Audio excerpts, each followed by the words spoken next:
Olá, peregrinos da noite. Sejam bem-vindos. Antes de começarmos, lembre-se de curtir o vídeo e se inscrever no canal. Sua presença aqui é o que mantém essa luz acesa. E me fale nos comentários de onde você fala e qual próxima história você deseja ouvir por aqui.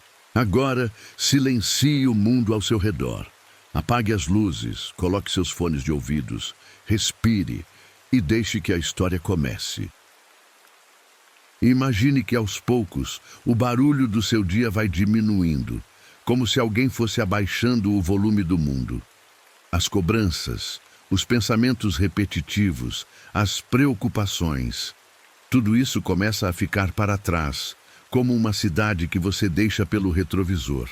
E, enquanto se afasta desse ruído, você entra em outra paisagem, mais calma, mais lenta. É a terra onde um dia caminharam os passos inquietos de um jovem chamado Francisco de Assis, antes de se tornar santo.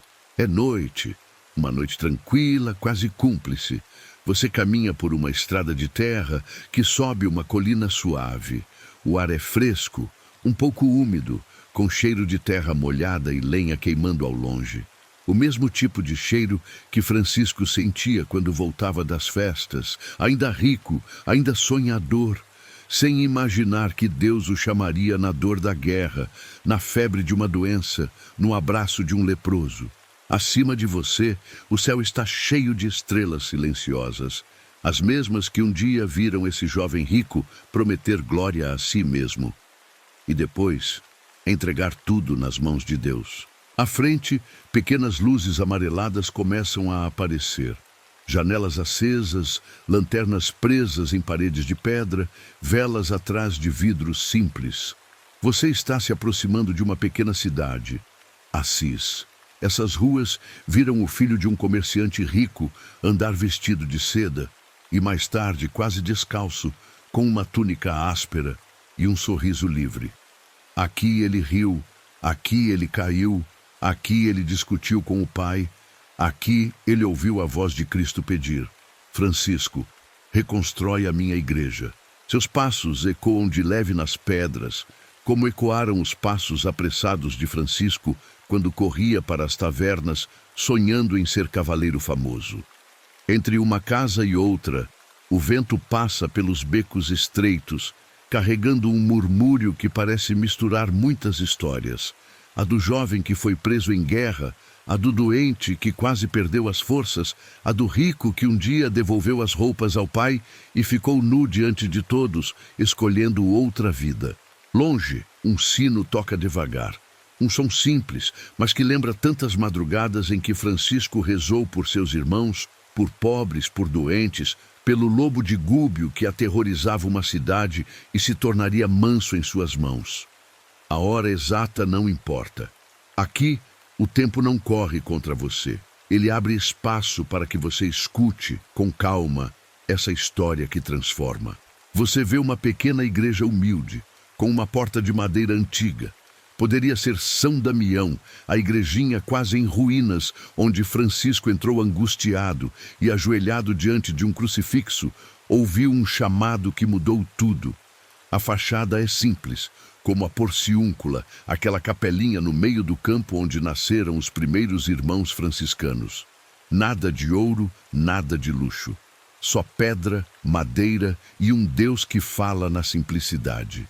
Uma luz suave escapa por uma fresta da porta, como a luz que um dia encontrou Francisco por dentro, quando ele tomou coragem de abraçar um leproso e descobriu que aquilo que mais temia podia se transformar em doçura. Você se aproxima.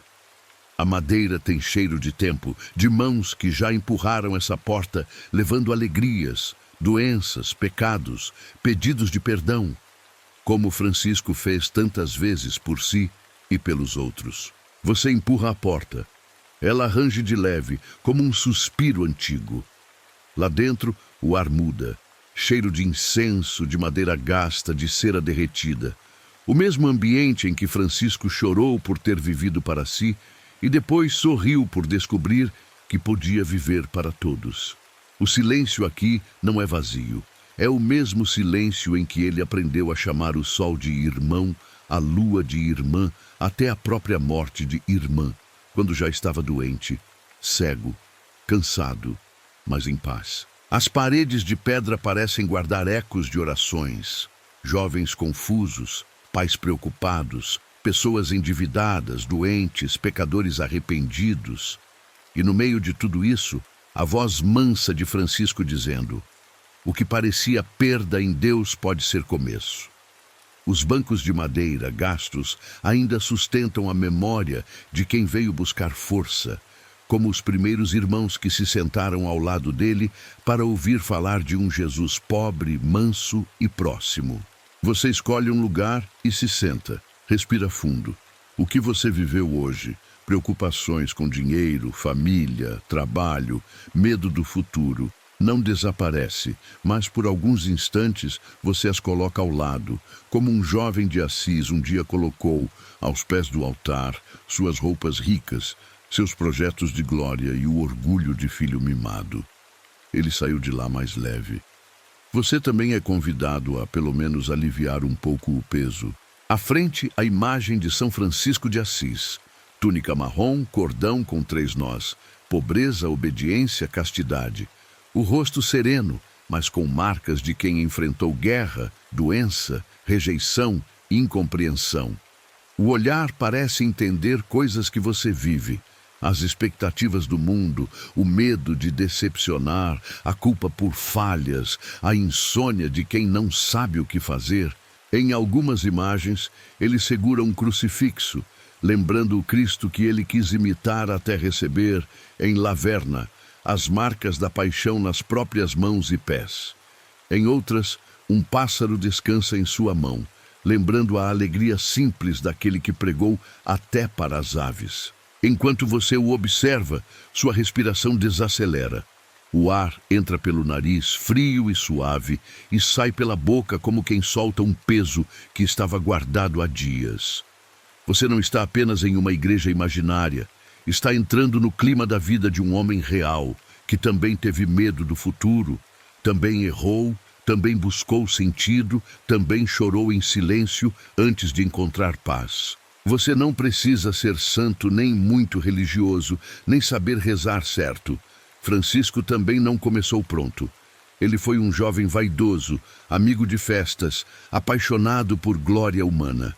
Deus o foi alcançando aos poucos, na guerra, na doença, na vergonha, na ruptura com o pai, no trabalho duro de reconstruir igrejas. O ponto de partida dele foi um coração inquieto. O seu também pode ser.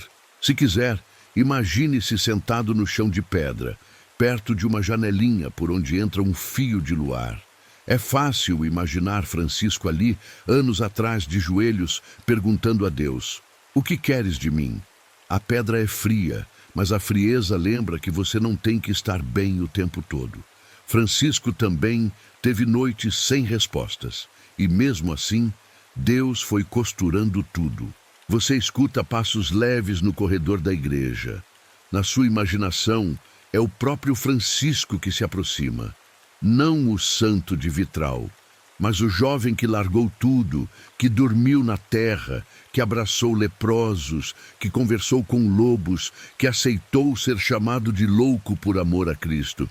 Ele se senta ao seu lado, sem discurso pronto, só presença. Um homem que sabe o que é falhar, recomeçar e confiar. Você olha para as mãos dele, mãos que já empunharam armas, sonhando com glória. Depois pediram esmola, batendo de porta em porta. Depois levantaram caídos, abençoaram doentes, fizeram o sinal da cruz sobre gente desesperada. Mãos que receberam chagas invisíveis e visíveis, lembrando que o amor verdadeiro sempre deixa marcas. Ao lado dele, o silêncio não pesa. É um silêncio que acolhe. Se você pensar, estou cansado, ele entende. Se pensar, estou com medo, ele entende. Se pensar, estraguei tudo, ele entende também. Porque Francisco conheceu o peso de decepcionar o próprio pai, de ser chamado de insensato, de não saber como conduzir tantos irmãos que se juntavam a ele. E mesmo assim, foi amado por Deus exatamente ali. A luz das velas se move devagar, jogando sombras nas paredes de pedra, como se cada dança de fogo contasse um pedaço da história. O jovem de roupa fina, o prisioneiro de guerra, o doente em casa, o convertido em São Damião, o pobre da Porciúncula, o amigo do lobo em Gúbio, o homem marcado pelos estigmas em Laverna. Toda essa trajetória vai se aproximando do seu coração, como um filme silencioso projetado dentro de você. Lá fora, o vento passa por Assis, por ruas onde ele cantou, pregou, reconciliou inimigos, abraçou crianças, falou com pássaros. E de alguma forma misteriosa, essa mesma brisa chega até você, agora, enquanto ouve. Como se o Deus que transformou Francisco dissesse: eu também posso alcançar o teu cansaço, o teu medo, a tua história. Diante da imagem de São Francisco, há uma pequena vela perto do chão. Ela não é alta, mas continua acesa. Imagine-se chegando mais perto e deixando ali, simbolicamente, uma preocupação sua. Francisco, que um dia se viu cercado de dívidas espirituais e afetivas, aprendeu a colocar tudo nas mãos de Deus. Você também pode fazer isso em silêncio. Este é só o começo. Ao longo desta narração, você vai caminhar pelo caminho que levou Francisco de jovem rico a pobre de Assis, de sonhador de glórias humanas a amigo dos pequenos, dos animais, dos esquecidos. Vai ouvir sobre a guerra que o quebrou, a doença que o despertou, o leproso que o converteu, a voz de Cristo que o enviou, os milagres que Deus realizou por meio dele ontem e realiza ainda hoje. Por enquanto, deixe-se ficar aqui, sentado ao lado dele, nessa igrejinha de pedra. A noite abraça Assis. A paz começa a abraçar você. Aos poucos, enquanto conhece a vida de São Francisco, você vai sendo convidado a olhar a sua própria vida com menos acusação e mais ternura, menos medo e mais confiança. E devagar, como quem conta uma história à luz de uma vela, vamos seguir descobrindo como Deus pegou um jovem instável e o transformou em sinal de paz para o mundo inteiro. E o que isso tem a ver com você, exatamente hoje, exatamente neste dia em que você decidiu ouvir e descansar. Em uma casa de pedra vive uma família de comerciantes. Ali, a vida tem ritmo de negócios, de viagens, de dinheiro que vai e que vem. O pai é um homem de posses, respeitado na cidade, orgulhoso do próprio trabalho. A mãe é piedosa, delicada, de coração voltado para Deus, com uma fé que colore cada gesto do dia a dia. É nesse lar, misto de riqueza material e devoção simples, que um menino está para chegar ao mundo.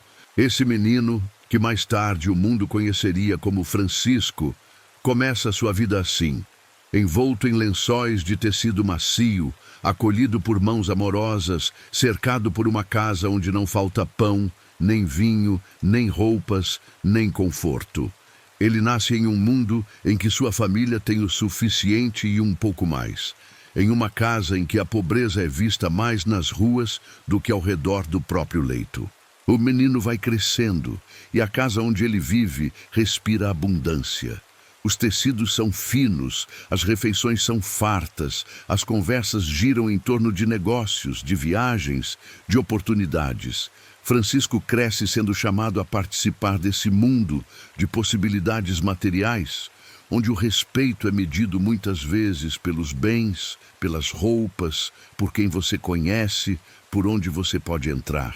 Ele aprende as palavras de comércio, de lucro, de investimento, quase como quem aprende uma segunda língua, isso tudo ainda misturado com as orações simples que a mãe sussurra antes de dormir, pedindo a Deus que proteja o filho das tentações do mundo.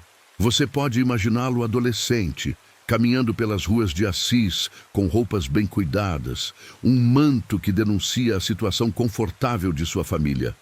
Os amigos ao lado, risos altos, planos de festas, sonhos feitos de música, banquetes, aventuras. O som de instrumentos de corda ecoa de alguma taverna próxima. Vozes cantam canções alegres. A noite é iluminada por tochas e pela lua. E o jovem Francisco se sente atraído por tudo isso como qualquer jovem do seu tempo. Quer ser visto, quer ser admirado, quer ser alguém. Ele é generoso, simpático, sabe falar com as pessoas e sua presença nas festas é aguardada. Muitos o descrevem como alguém alegre, espontâneo, com um coração espontaneamente inclinado à bondade, mas ainda envolto nas seduções de uma vida confortável. Você pode imaginar uma dessas noites, uma casa ampla, mesas cheias de pratos com carne, vinho sendo servido em taças simples, risos que se multiplicam, histórias exageradas sobre feitos heróicos, sobre cidades distantes, sobre guerras e vitórias. Francisco ouve relatos de cavaleiros, de batalhas, de glórias conquistadas com espada e coragem. Ele se deixa encantar por esse imaginário de heroísmo. No fundo, deseja também ser um desses homens admirados, que voltam para casa aclamados, honrados, vitoriosos. O sonho de ser cavaleiro brilha dentro dele com a força de uma promessa. Ele imagina a armadura cintilando à luz do sol, o cavalo majestoso, o respeito dos outros, o nome repetido com orgulho nas conversas da cidade. Talvez, ao ouvir tudo isso, você se lembre dos seus próprios sonhos de grandeza, daqueles momentos em que acreditou que, se conquistasse tal coisa, se fosse visto de tal forma, se fosse admirado por tal grupo, então, finalmente, estaria em paz. Assim como Francisco, você também pode ter corrido atrás de armaduras simbólicas, um cargo, um título, uma aparência, uma imagem, uma aprovação. Às vezes, não é errado desejar crescer. O problema é quando acreditamos que só seremos amados se brilharmos do lado de fora. Francisco, então, é esse jovem dividido sem saber que está dividido. Por fora, uma vida cheia. Amigos, risos, roupas bonitas, festas, projetos de glória. Por dentro, algo que ainda não se nomeia claramente. Um vazio silencioso que só se revela nas horas depois do barulho, quando a música silencia, quando o vinho acaba, quando as velas são apagadas e a madrugada chega. Imagine-o voltando de uma dessas noites festivas. As ruas, antes cheias, vão ficando vazias. O som das vozes se distancia. O vento da madrugada é mais frio, trazendo um cheiro de terra e de fumaça de lareiras que já estão se apagando. Os passos de Francisco ecoam no chão de pedra. Ele ainda sente o gosto do vinho, ainda ouve na cabeça alguns risos, algumas melodias, algumas frases ditas às pressas. Mas, aos poucos, tudo isso perde a cor. O brilho externo não entra até o fundo do peito. Ele chega em casa. Talvez se sente à beira da cama, ou junto a uma janela, olhando para o céu escuro. As estrelas ainda estão lá, silenciosas, distantes. O coração, porém, está inquieto. Ele ainda não sabe exatamente o porquê. Teria tudo para estar satisfeito. Juventude, saúde, dinheiro, amigos, respeito. No entanto, existe uma espécie de saudade de algo que ele ainda não conhece. Uma nostalgia de uma alegria mais profunda, que nenhuma festa conseguiu lhe dar. Quantas vezes, na sua própria vida, você também não experimentou essa sensação? Aquela noite em que tudo parecia estar bem aos olhos dos outros, mas por dentro você sentia um aperto, uma pergunta, uma impressão de que faltava alguma coisa que você não sabia onde procurar. Talvez tenha sido depois de um dia de trabalho em que todos te elogiaram, mas você voltou para casa com um cansaço que não era apenas físico. Talvez depois de um momento em que você se esforçou para ser forte para todos, mas depois, sozinho, sentiu-se vazio. É esse tipo de inquietação silenciosa que começa a sussurrar no coração de Francisco. Nada explode de repente, não há uma voz estrondosa que rasga o céu. É algo mais discreto, mais lento, uma pergunta que se insinua. É só isso? É só isso que a vida tem a oferecer? Riso, festa, glória, aplausos e depois o silêncio? Ele não tem ainda a resposta. E talvez até prefira não escutar muito essa pergunta, jogando-se em mais uma festa, em mais um plano, em mais uma conversa, tentando preencher o que parece um buraco. Durante o dia, ele caminha pelas mesmas ruas de Assis que você imaginou no começo.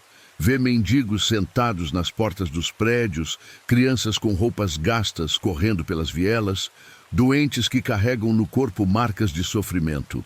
Ele os vê, mas, como muitos de nós, talvez passe por eles sem se deter muito. Não por maldade, mas porque ainda não aprendeu a olhar. O brilho do próprio sonho ainda é forte demais e ofusca a dor alheia. Mas algo dentro dele o torna diferente. Há desde cedo uma certa sensibilidade, uma capacidade de se comover. Ele se afeta com histórias de sofrimento, se entristece com a injustiça, sente uma ponta de desconforto quando vê a distância entre o conforto da sua casa e a dureza da vida de tantos outros. Esse desconforto é como uma brasa pequena, escondida sob cinzas. Às vezes, parece apagada, mas basta um sopro para que volte a brilhar. Imagine um fim de tarde em que Francisco caminha pela cidade. O sol se inclina, as sombras das casas se alongam sobre as ruas. O céu ganha tons de dourado e azul profundo, e o ar esfria suavemente. Ele passa perto das muralhas, onde tantos pobres às vezes se concentram, esperando uma esmola, um resto de pão, um olhar. Ele, que gosta de generosidade, às vezes dá algumas moedas, às vezes oferece um sorriso, mas ainda não compreende plenamente a dimensão da pobreza. A pobreza para ele ainda é uma realidade dos outros. Você pode imaginar esse jovem como alguém que, no fundo, tem um coração bom, mas ainda não sabe o quanto esse coração pode se dilatar. Ele ainda está centrado em si, em seus planos, em seus sonhos. Deseja ser cavaleiro, quer voltar vitorioso de alguma guerra, ter o prazer de ouvir seu nome pronunciado como herói. Ele fala disso com os amigos, com entusiasmo. Fala das armaduras, das batalhas, de como seria glorioso ser vestido de honra e coragem. Talvez você também já tenha vestido armaduras assim, não de ferro, mas de orgulho, de autossuficiência. Talvez tenha acreditado que, se fosse forte, se nunca demonstrasse fraqueza, se conquistasse tudo o que os outros valorizam, então finalmente seria feliz. Aos olhos dos outros, Francisco é um jovem promissor. Mas, aos olhos de Deus, há ali um filho que será convidado a despojar-se de tudo para encontrar a verdadeira alegria. Nas noites que se seguem, a dinâmica se repete. Festas, amigos, risos, depois o retorno para casa, o silêncio, o vazio discreto. Francisco talvez não coloque isso em palavras, mas a alma sente. É como se ele estivesse diante de uma fonte que mata a sede por alguns minutos, mas logo depois a garganta volta a arder. Há um outro tipo de água que ele ainda não conhece. Enquanto você acompanha essa juventude rica e festiva, talvez se veja também olhando para a sua, as escolhas que fez, as coisas que buscou para tentar acalmar algo dentro de si. Muitos correm atrás de sucesso, de reconhecimento, de segurança financeira, de relacionamentos que pareçam perfeitos. Nada disso é, em si, totalmente errado. Mas quando colocamos nesses sonhos um peso maior do que eles podem carregar, acabamos decepcionados. É como pedir a uma casa para ser o próprio céu. Assim, pouco a pouco, Deus prepara o coração de Francisco.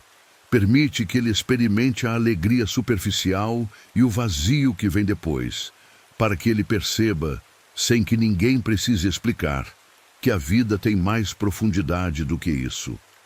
A inquietação é um chamado discreto. Algo dentro dele pede sentido, pede verdade, pede um amor que não termine quando as luzes das festas se apagam. Você pode imaginar que em uma dessas madrugadas silenciosas, Francisco se deita e olha para o teto. O quarto é confortável, as cobertas são quentes, o corpo está cansado, mas a mente continua inquieta. Ele talvez se pergunte em silêncio: para que eu existo? O que Deus quer de mim, se é que Ele quer alguma coisa? Não há resposta imediata, mas a pergunta já é uma oração, mesmo que ele não perceba. Muitas das orações mais profundas nascem assim, como uma dúvida, como um suspiro, como um não sei, como um me ajuda. E talvez seja bonito você perceber que, também na sua vida, as perguntas que te inquietam podem ser portas para algo maior. Aquela sensação de não estou satisfeito, não consigo mais viver desse jeito, preciso de algo mais verdadeiro, pode ser o início de um caminho novo. Como aconteceu com Francisco, a inquietação pode ser a maneira suave de Deus dizer: eu tenho algo diferente para você. Confia e vem. Nesse clima de juventude rica e de coração inquieto, Francisco segue crescendo. A cidade o vê como um jovem alegre. O pai o vê como o herdeiro de seus negócios. A mãe o vê como um filho amado por Deus. Mas o céu o vê de outra forma, como um amigo em preparação, um irmão que dentro de algum tempo será chamado a caminhar por estradas de poeira, não com armadura e espada, mas com pés descalços, túnica pobre e um coração livre. O tempo avança. As conversas sobre guerras e batalhas se intensificam. O mundo ao redor de Assis está cheio de conflitos entre cidades, entre territórios, entre interesses. Jovens como Francisco enxergam nesses conflitos a possibilidade de viver a tão sonhada glória. Assim, não demora para que ele veja diante de si uma oportunidade de provar sua coragem, de se lançar à aventura, de buscar aquele brilho externo que tanto o seduz. Ele ainda não imagina que atrás desse desejo de glória, Deus esconde um caminho completamente diferente. Um caminho em que o brilho não estará na armadura, mas no olhar manso. Não no cavalo de batalha, mas na simplicidade de caminhar a pé. Não na espada, mas na paz que ele levará onde ninguém acredita mais nela. Você, ouvindo tudo isso, pode ir deixando que essa história toque as suas próprias expectativas. Talvez haja em você sonhos que não se realizaram, projetos que não saíram como esperava, caminhos que se fecharam. Às vezes, isso dói como uma frustração. Mas à luz da vida de Francisco, você poderá descobrir que muitas vezes é justo ali, onde os sonhos antigos se quebram, que algo mais profundo começa a nascer. À noite, na igreja imaginária onde você descansa, vai avançando docemente. Você continua sentado ou deitado, respirando mais devagar.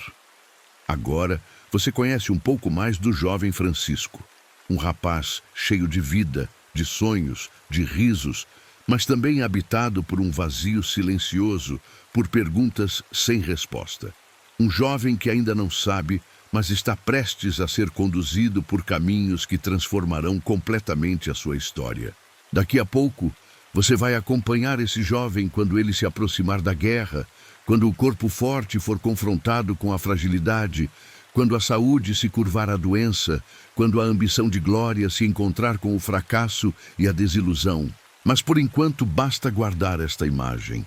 Um jovem rico de Assis, com o coração inquieto, caminhando sob o céu estrelado, sem saber que por trás da sua busca confusa por grandeza, existe um Deus que prepara com paciência o encontro com a verdadeira alegria. Respire mais uma vez profundamente. Deixe que essa história, aos poucos, se misture com a sua própria, acalmando um pouco as comparações, as cobranças, o peso que você coloca sobre si. Assim como Francisco, você não precisa estar pronto de uma vez. Deus trabalha devagar, com a delicadeza de quem conhece cada fibra do seu coração. E enquanto o jovem sonhador de Assis se encaminha, sem saber, para experiências que mudarão tudo, você se deixa embalar por essa narrativa, aceitando que também está em caminho, que também está sendo conduzido, mesmo quando não entende. A noite continua suave. A luz das velas ainda dança nas paredes de pedra e o convite ao descanso permanece. Você pode, aos poucos, fechar ainda mais os olhos e deixar que o coração se prepare para os próximos passos dessa história de transformação. A noite em Assis vai se aprofundando dentro de você, como se o escuro lá fora encontrasse seus próprios escuros por dentro. Você vê, com os olhos da imaginação, aquele jovem Francisco que conheceu festas, risos e sonhos de glória caminhar mais uma vez pelas ruas de pedra. Só que desta vez algo está diferente no ar. Há rumores de conflito, conversas tensas entre os homens, boatos sobre guerras e disputas. O mundo ao redor está inquieto, e essa inquietação parece combinar com o que ele sente por dentro. Ele escuta falar de batalhas, de cidades em guerra, de honra conquistada com espada e coragem. Seu coração jovem, sedento de grandeza, se inflama.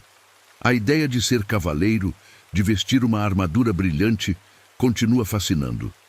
Ele se imagina partindo de Assis a cavalo, saudado por aplausos, voltando um dia coberto de honra. O vazio interno, sem que ele perceba, tenta ser preenchido pela promessa de fama e reconhecimento. Você pode imaginá-lo se preparando para essa aventura. Ele escolhe roupas melhores, pensa nas armas que poderá carregar, faz planos com os amigos. Em casa, o pai vibra com a possibilidade de ver o filho tornar-se alguém importante também no campo das armas, não só do comércio. O clima é de expectativa. A mãe, no entanto, talvez sinta uma sombra de preocupação, uma espécie de aperto no peito que as mães conhecem bem quando veem os filhos partirem para caminhos perigosos. Ela reza mais, fala com Deus em silêncio, pede proteção. Chega então o dia da partida. As ruas de Assis veem passar jovens cheios de energia, montados em cavalos, com armaduras reluzindo à luz do sol. O som de cascos ressoa nas pedras, levantando poeira. As pessoas se aglomeram para ver, alguns se orgulham, outros apenas observam em silêncio, conscientes de que nem todos os que partem voltam. Francisco está entre eles, o coração pulsando forte, tomado pela sensação de estar a caminho de algo grande.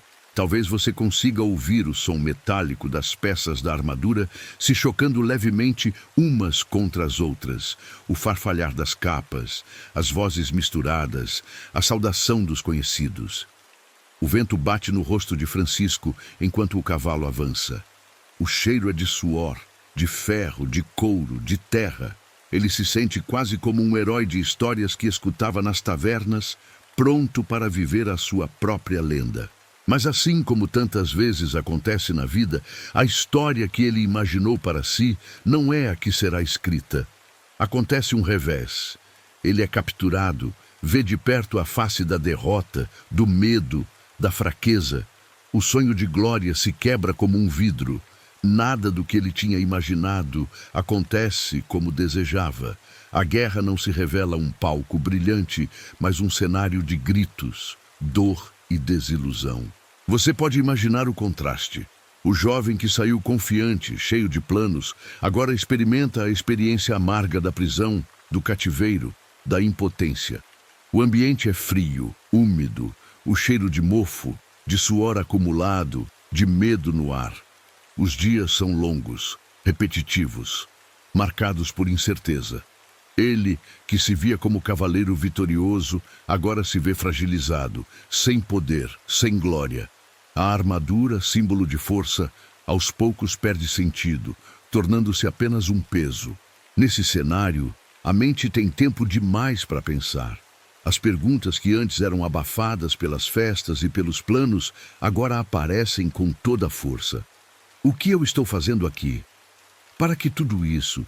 O que é, afinal, essa glória que eu tanto buscava? O fracasso abre uma brecha dolorosa, mas também verdadeira. Quando os sonhos que construímos sobre nós mesmos desmoronam, podemos finalmente enxergar o que está por baixo. Pense um pouco na sua própria vida. Quantas vezes projetos que pareciam tão certos, tão promissores, acabaram dando errado? Quantas vezes você se viu em situações em que planejou vitória e encontrou derrota, planejou segurança e encontrou medo, planejou reconhecimento e encontrou silêncio? Em momentos assim, a dor é real, mas também pode se tornar lugar de encontro com uma verdade mais profunda sobre quem somos e sobre o que realmente importa. Com o tempo, a situação de Francisco muda. Ele volta para casa, mas não volta o mesmo. Algo nele está ferido. Não é só o corpo que sente o peso da experiência, é a alma. Ele adoece. O corpo, que antes parecia tão forte, cede. A doença o faz parar. E quando o corpo para, o coração e a mente começam a escutar o que antes passava despercebido. Imagine Francisco deitado em um quarto silencioso, com a janela parcialmente fechada, deixando entrar apenas um feixe de luz suave. O ar tem cheiro de remédios simples, de ervas, talvez de pano úmido. A cama não é desconfortável, mas também não traz descanso completo. O corpo dói, a febre vai e vem, o cansaço é pesado. Lá fora a vida segue, as pessoas caminham, o comércio acontece, as festas talvez continuem, mas ele está ali, imóvel, enfrentando não apenas a doença do corpo, mas uma espécie de doença da alma. A sensação de que tudo o que valorizava antes já não faz sentido como antes. A doença o obriga a entrar em contato com sua fragilidade.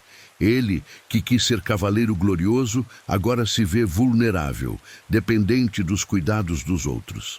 É uma experiência humilhante aos olhos do mundo, mas, aos olhos de Deus, é um espaço fértil. Por trás da fraqueza pode nascer a humildade. Por trás da impotência pode nascer a confiança. Por trás da queda pode nascer uma nova forma de caminhar. Talvez você também já tenha vivido alguma situação em que o corpo pediu pausa, em que a mente não aguentou, em que foi necessário parar à força.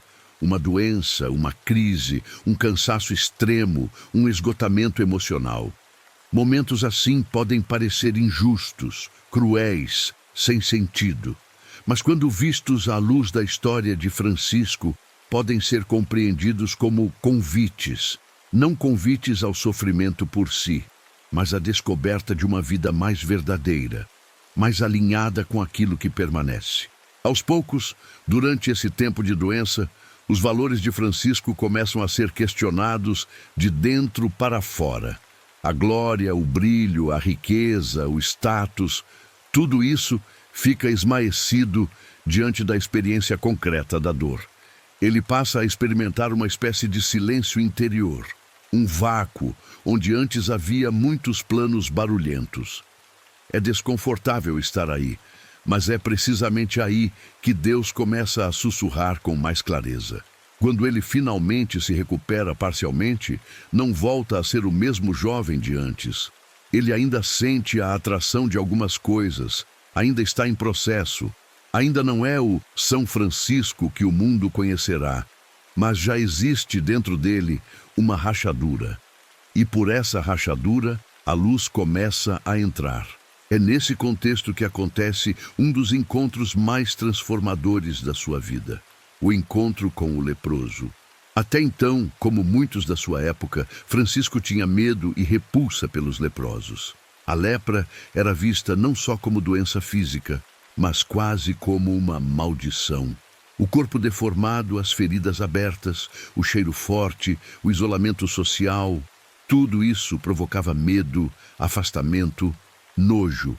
Os leprosos viviam longe, às margens, quase como se fossem expulsos do convívio humano. Imagine Francisco caminhando por uma estrada fora da cidade. O céu está nublado, talvez um vento frio corra pelos campos. O chão é de terra, com pedras espalhadas.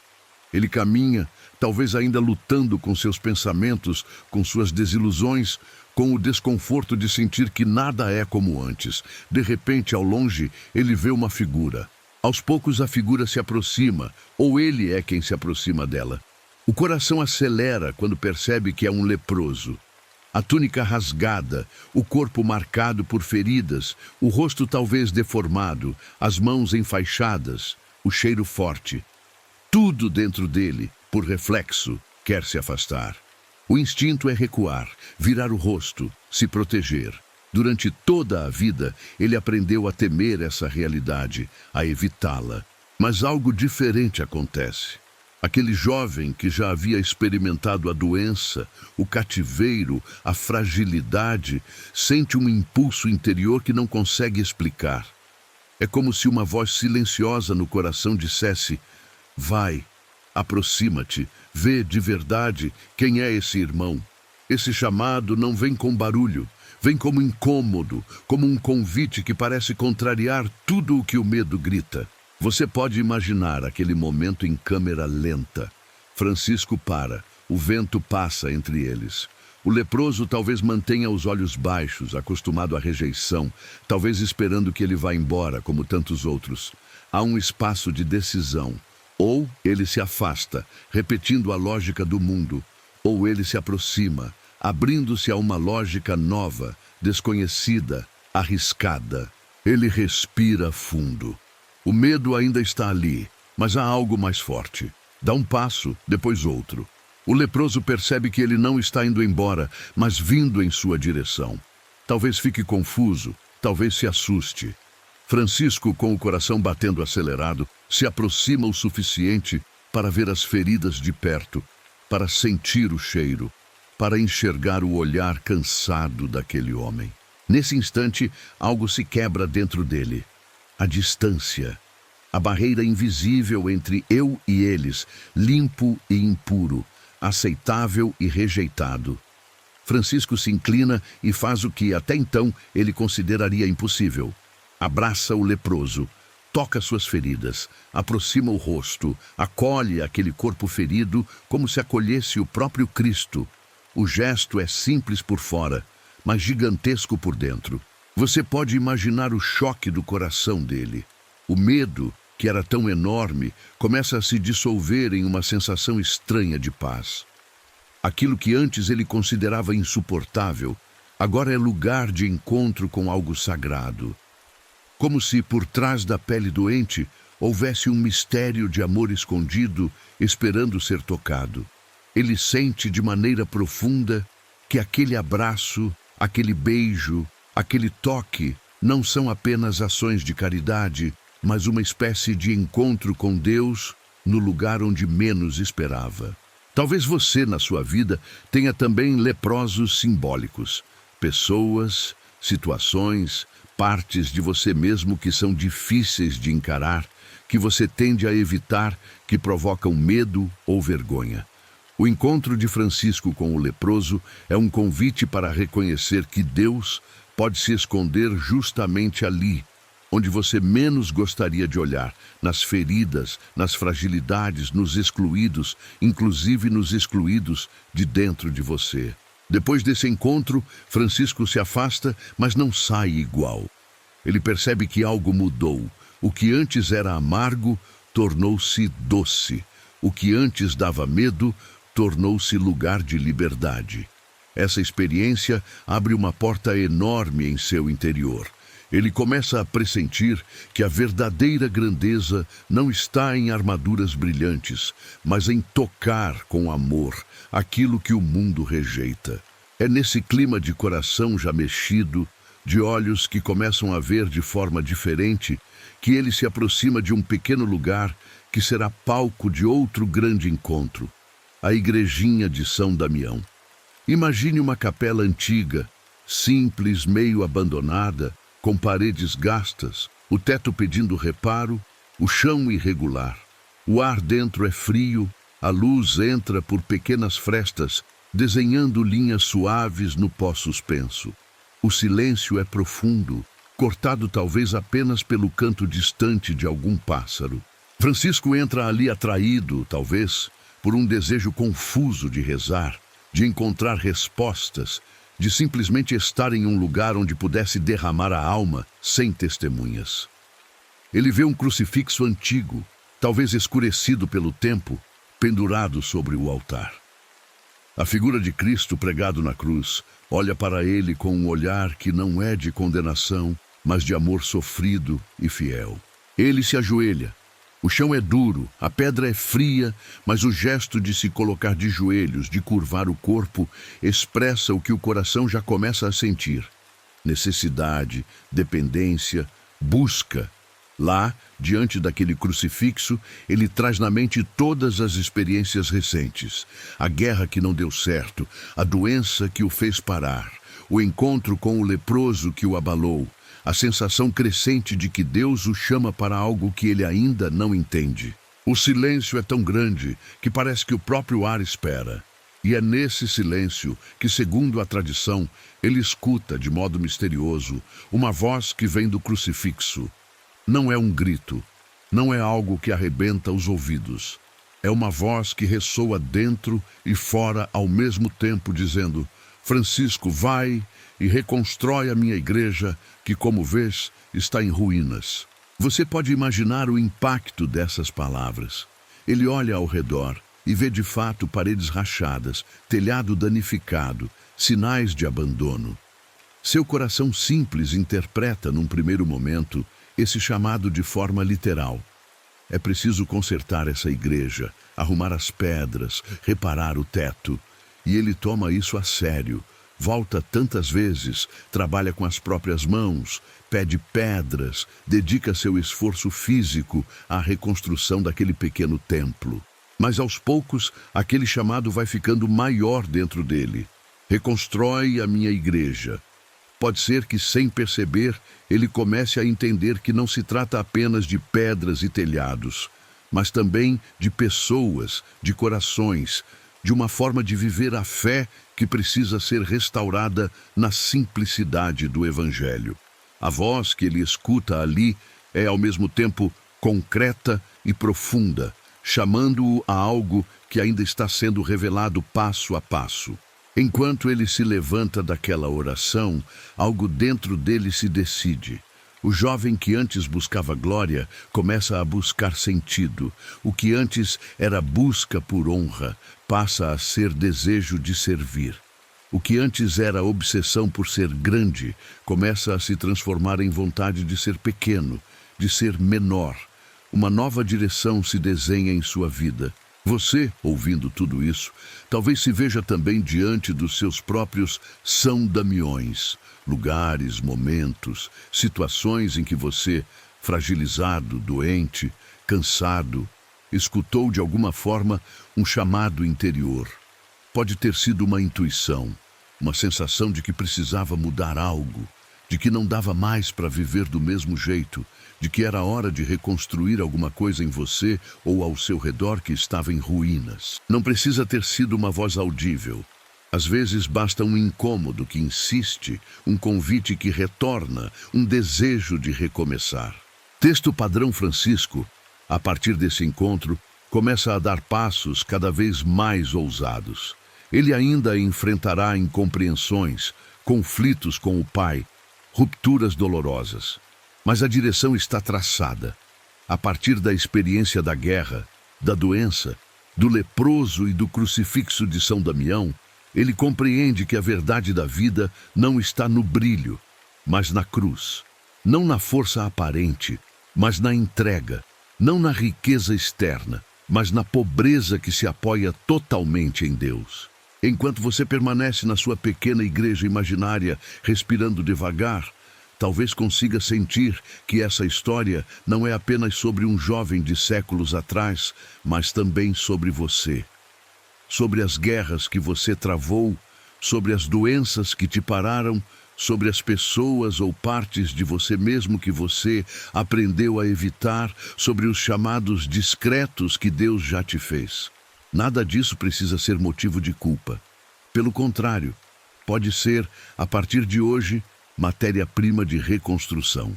A noite continua avançando, calma, aconchegante. A luz das velas ainda dança nas paredes. São Francisco, aquele jovem que já viu seus sonhos se quebrarem, que abraçou um leproso e se ajoelhou diante de um crucifixo em ruínas, está lentamente se tornando o amigo de Deus que o mundo irá conhecer. Texto padrão. E você, enquanto se deixa embalar por essa narração, também é convidado a perceber como, nas suas ruínas, um templo novo pode começar a ser reconstruído, pedra por pedra, gesto por gesto, oração por oração. Aos poucos, talvez seus olhos fiquem mais pesados, seus pensamentos mais lentos, seu coração mais manso. E assim, você se prepara para acompanhar os próximos passos dessa história, em que o rompimento com o pai, a escolha radical pela pobreza e o nascimento da fraternidade franciscana irão revelar ainda mais a beleza desse caminho de conversão. Por enquanto, basta descansar nesse ponto, o lugar onde a voz do crucificado encontra um coração que finalmente começa a dizer sim. O chamado que Francisco escutou diante do crucifixo de São Damião não foi apenas uma frase bonita, perdida no vento. Aquela voz, pedindo que ele reconstruísse a igreja, começou a crescer dentro dele como uma semente insistente. Ele volta, dia após dia, àquela pequena capela em ruínas. Com suas próprias mãos, carrega pedras, junta pedaços de madeira, limpa o que está sujo, repara o que está quebrado. A túnica já não é tão impecável. As mãos criadas no conforto começam a se encher de calos. O rosto, antes apenas preocupado com festas, começa a se marcar com outra espécie de cansaço. O cansaço de quem constrói algo por amor.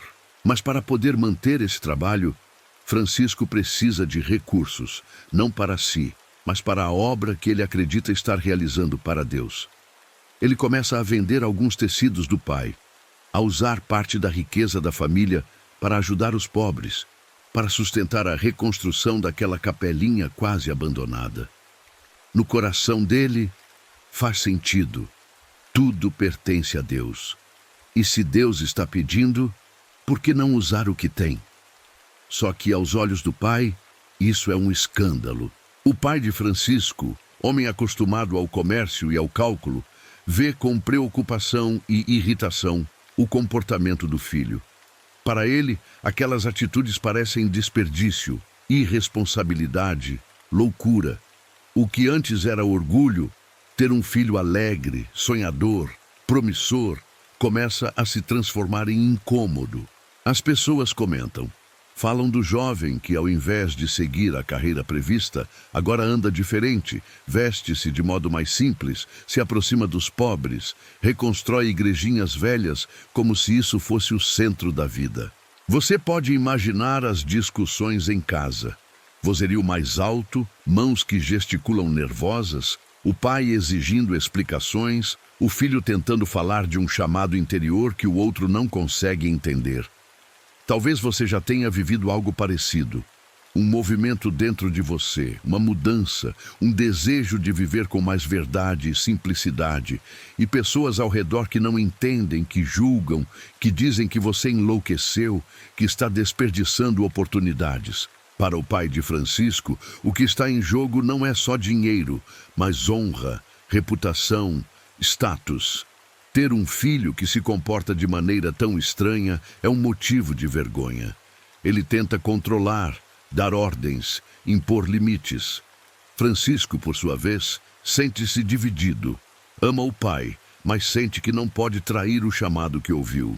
Ele é, ao mesmo tempo, filho da sua casa e filho de um outro pai que, aos poucos, se revela em seu coração como o verdadeiro fundamento de tudo.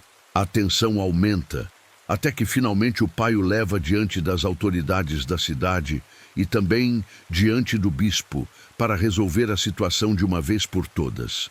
Imagine a cena: uma praça, pessoas reunidas, olhares curiosos, alguns já prontos para julgar, outros apenas observando em silêncio. O bispo está lá com seu semblante sério, tentando entender aquele conflito entre pai e filho. O pai exige que Francisco devolva tudo o que é seu, todo o dinheiro, todas as roupas, qualquer coisa que tenha sido usada sem permissão. Francisco, então, faz algo que ninguém espera. Ele não discute, não grita, não tenta se justificar com muitos argumentos. Em vez disso, toma uma decisão radical. Diante de todos, começa a se despir das roupas finas, peça por peça, até ficar apenas com a própria pele, exposto, frágil, mas ao mesmo tempo estranhamente livre. Ele entrega as roupas ao pai, como quem devolve tudo. Agora não tenho mais nada teu. O gesto é escandaloso, chocante, humilhante aos olhos do mundo. As pessoas murmuram, algumas talvez desviem o olhar, outras olham fixamente, sem acreditar no que veem. O pai, tomado pela raiva, pela ferida, se sente não só traído, mas publicamente afrontado.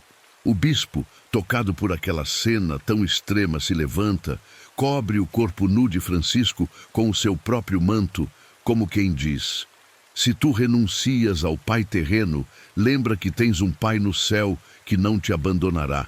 Esse momento é um divisor de águas. Francisco rompe, de maneira concreta, com a segurança da casa paterna, com as expectativas da família, com a proteção do dinheiro. Ele escolhe, com toda a dureza que isso traz, confiar-se a Deus de uma forma radical. A partir dali, ele não quer mais chamar o comerciante de Assis de meu pai. Quer chamar apenas Deus de Pai, aquele a quem entregará tudo, até as preocupações mais básicas. Talvez, ao ouvir essa cena, você pense nas suas próprias amarras, não necessariamente roupas ou dinheiro, mas coisas às quais você se agarra com medo de ficar sem chão.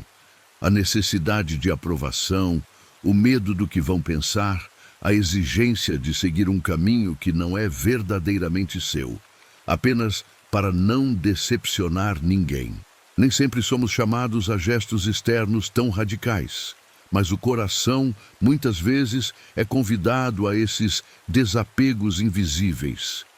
Deixar ir uma imagem de si mesmo, renunciar a uma máscara, abrir mão de uma vida que não nos corresponde mais. Depois desse rompimento público, Francisco passa a viver de um jeito que, aos olhos de muitos, pareceria uma loucura completa. Ele escolhe a pobreza não como miséria, mas como liberdade. Não quer possuir nada, não quer acumular, não quer ter reservas. Quer depender da providência, viver do que Deus lhe der, por meio das pessoas a cada dia. Ele se veste com uma túnica simples, áspera, amarrada apenas com um cordão. Anda descalço ou com calçados muito simples, dorme em lugares pobres, come o que a caridade lhe oferece. Ele continua reconstruindo igrejinhas. São Damião, depois a Porciúncula, aquela pequena capela no meio do campo, cercada por árvores, onde mais tarde floresceria uma fraternidade inteira. Imagine a Porciúncula ao amanhecer. A luz suave do sol nascendo por detrás das árvores, gotas de orvalho brilhando sobre a grama, o canto dos pássaros quebrando o silêncio da madrugada. Francisco, já acostumado às noites frias, acorda cedo, ajoelha-se na terra úmida, agradece a Deus pela nova manhã, pela oportunidade de servi-lo em pequenas coisas. Ele pede esmolas não por preguiça, mas para se manter pequeno. Ao bater a uma porta não exige nada, apenas recebe o que lhe oferecerem com gratidão. Se não oferecerem nada, agradece do mesmo jeito. A pobreza para ele é uma escola, a escola da confiança. Confiar que, se Deus cuida dos pássaros, cuida também dele. Se faz nascer o sol para justos e injustos, não o abandonará no frio da noite. Enquanto vive assim, algo começa a acontecer. A simplicidade dele começa a tocar os outros. Alguns jovens, que antes talvez o vissem como um louco, passam a ver nele uma liberdade que não conhecem, uma alegria diferente daquela das festas. Ele não tem nada, mas tem uma luz nos olhos. Não possui riquezas, mas parece carregado de uma paz que não depende de circunstâncias. E isso é profundamente atraente. Um a um, homens começam a se aproximar dele, pedindo para viver da mesma forma. São homens comuns com suas histórias, seus medos, seus pecados, mas que sentem ao ver Francisco um desejo de recomeçar. Eles não são convidados com grandes discursos. Francisco os acolhe com gestos simples, lhes mostra o Evangelho, lhes propõe uma forma de viver a fé, não apenas como oração de domingo, mas como estilo de vida, pobre, humilde, fraterno, alegre. Você pode imaginar um desses primeiros encontros. A noite cai sobre o campo perto da Porciúncula. Um pequeno grupo se reúne ao redor de um fogo que estala devagar, soltando faíscas que sobem em direção ao céu escuro. O cheiro de lenha queimada se mistura ao aroma simples de uma sopa feita com o que conseguiram. Estão sentados no chão, sobre a terra, talvez usando pedras como assento. O vento corre, mas o fogo aquece as mãos, o rosto, o peito. Francisco fala pouco. Ele não faz sermões complicados, não usa palavras rebuscadas. Fala de Jesus como de um amigo amado. Conta as parábolas, repete frases simples do Evangelho, explica que ser menor é escolher o último lugar, é servir, é não buscar o poder, é considerar todos como irmãos. Os ricos e os pobres, os santos e os pecadores, os homens e os animais, as flores, as estrelas. Ele sorri muito, canta, compõe pequenos louvores que nascem do coração. E os irmãos o escutam sentindo que ali há uma verdade que não depende de livros, mas de vida. Entre esses irmãos nasce uma fraternidade. Eles se chamam frades menores. Frades porque são irmãos, menores porque não querem ser grandes aos olhos do mundo. Não querem títulos, cargos, honras. Querem só caminhar pelos vilarejos, anunciando paz, consolando os aflitos, trabalhando com as próprias mãos, pedindo esmola quando necessário, cuidando dos doentes, abraçando os marginalizados. A pobreza não é para eles um sofrimento sem sentido, mas uma forma de se aproximar dos pobres e de confiar mais em Deus. Talvez você pense, ouvindo isso, em como é difícil hoje confiar assim. Você se preocupa com contas, com aluguel, com dívidas, com o futuro. E tudo isso é real, concreto.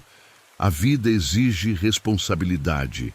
A história de Francisco não vem para negar isso, mas para lembrar que, mesmo cercados por tantas preocupações, podemos exercitar algum nível de desapego interior.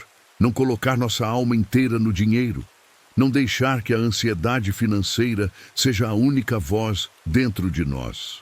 Não esquecer que, por trás de tudo, há um Deus que conhece nossas necessidades e que, de maneiras misteriosas, cuida de nós. Com o tempo, a fraternidade cresce tanto que Francisco sente a necessidade de dar uma forma mais clara ao modo de viver que estão assumindo.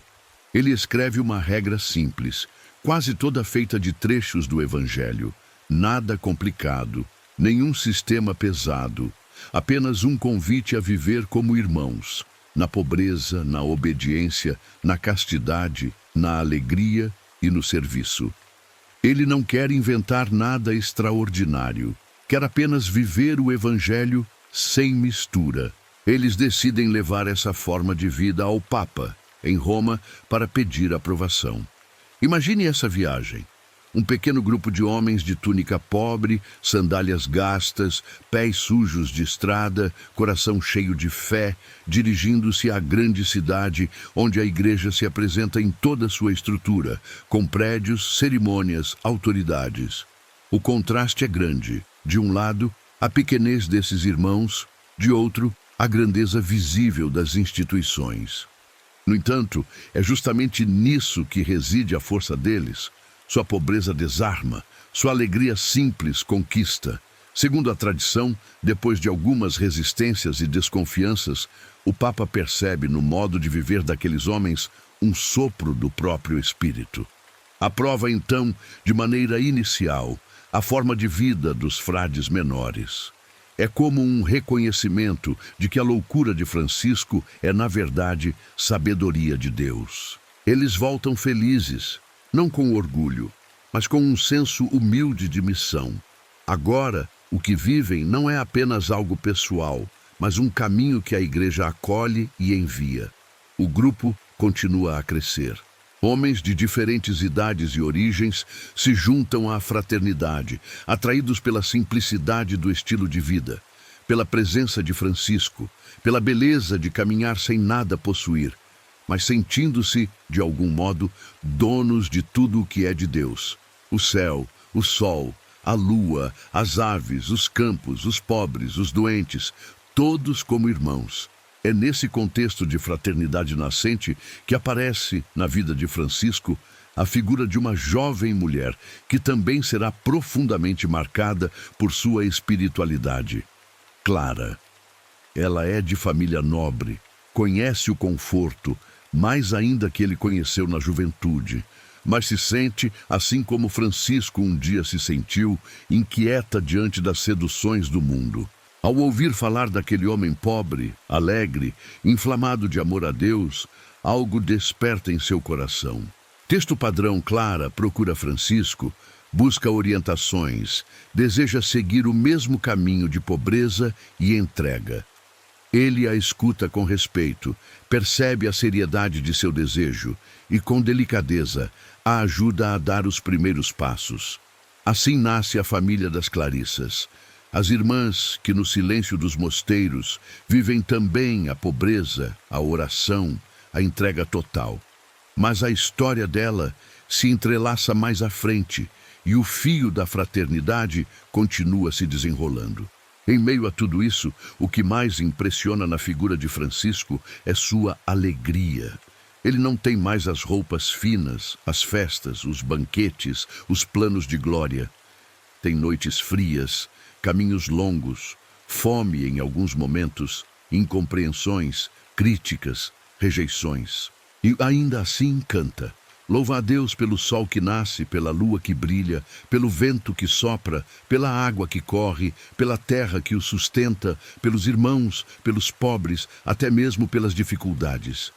Ele aprende a olhar para tudo como dom. Talvez, ouvindo isso, você sinta uma pequena saudade de um tipo de alegria que não depende do que você tem, mas de quem você é e de em quem você confia. A vida, com suas contas e pressões, pode muitas vezes roubar esse olhar. Mas a espiritualidade de Francisco vem como um convite suave. Aprender pouco a pouco a elogiar a simplicidade, a agradecer pequenas coisas, a perceber a beleza em detalhes.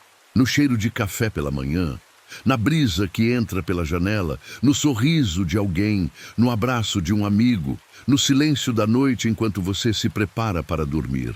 À medida que a fraternidade cresce, a escolha radical de Francisco pela pobreza se mostra não como fuga, mas como caminho de aproximação. Os frades inserem-se no meio do povo, não se colocam acima de ninguém. Pregam com palavras simples, mas sobretudo com gestos, cuidando de doentes, consolando os tristes, acolhendo os excluídos. Onde há conflito, eles levam a paz. Onde há dureza, eles oferecem mansidão.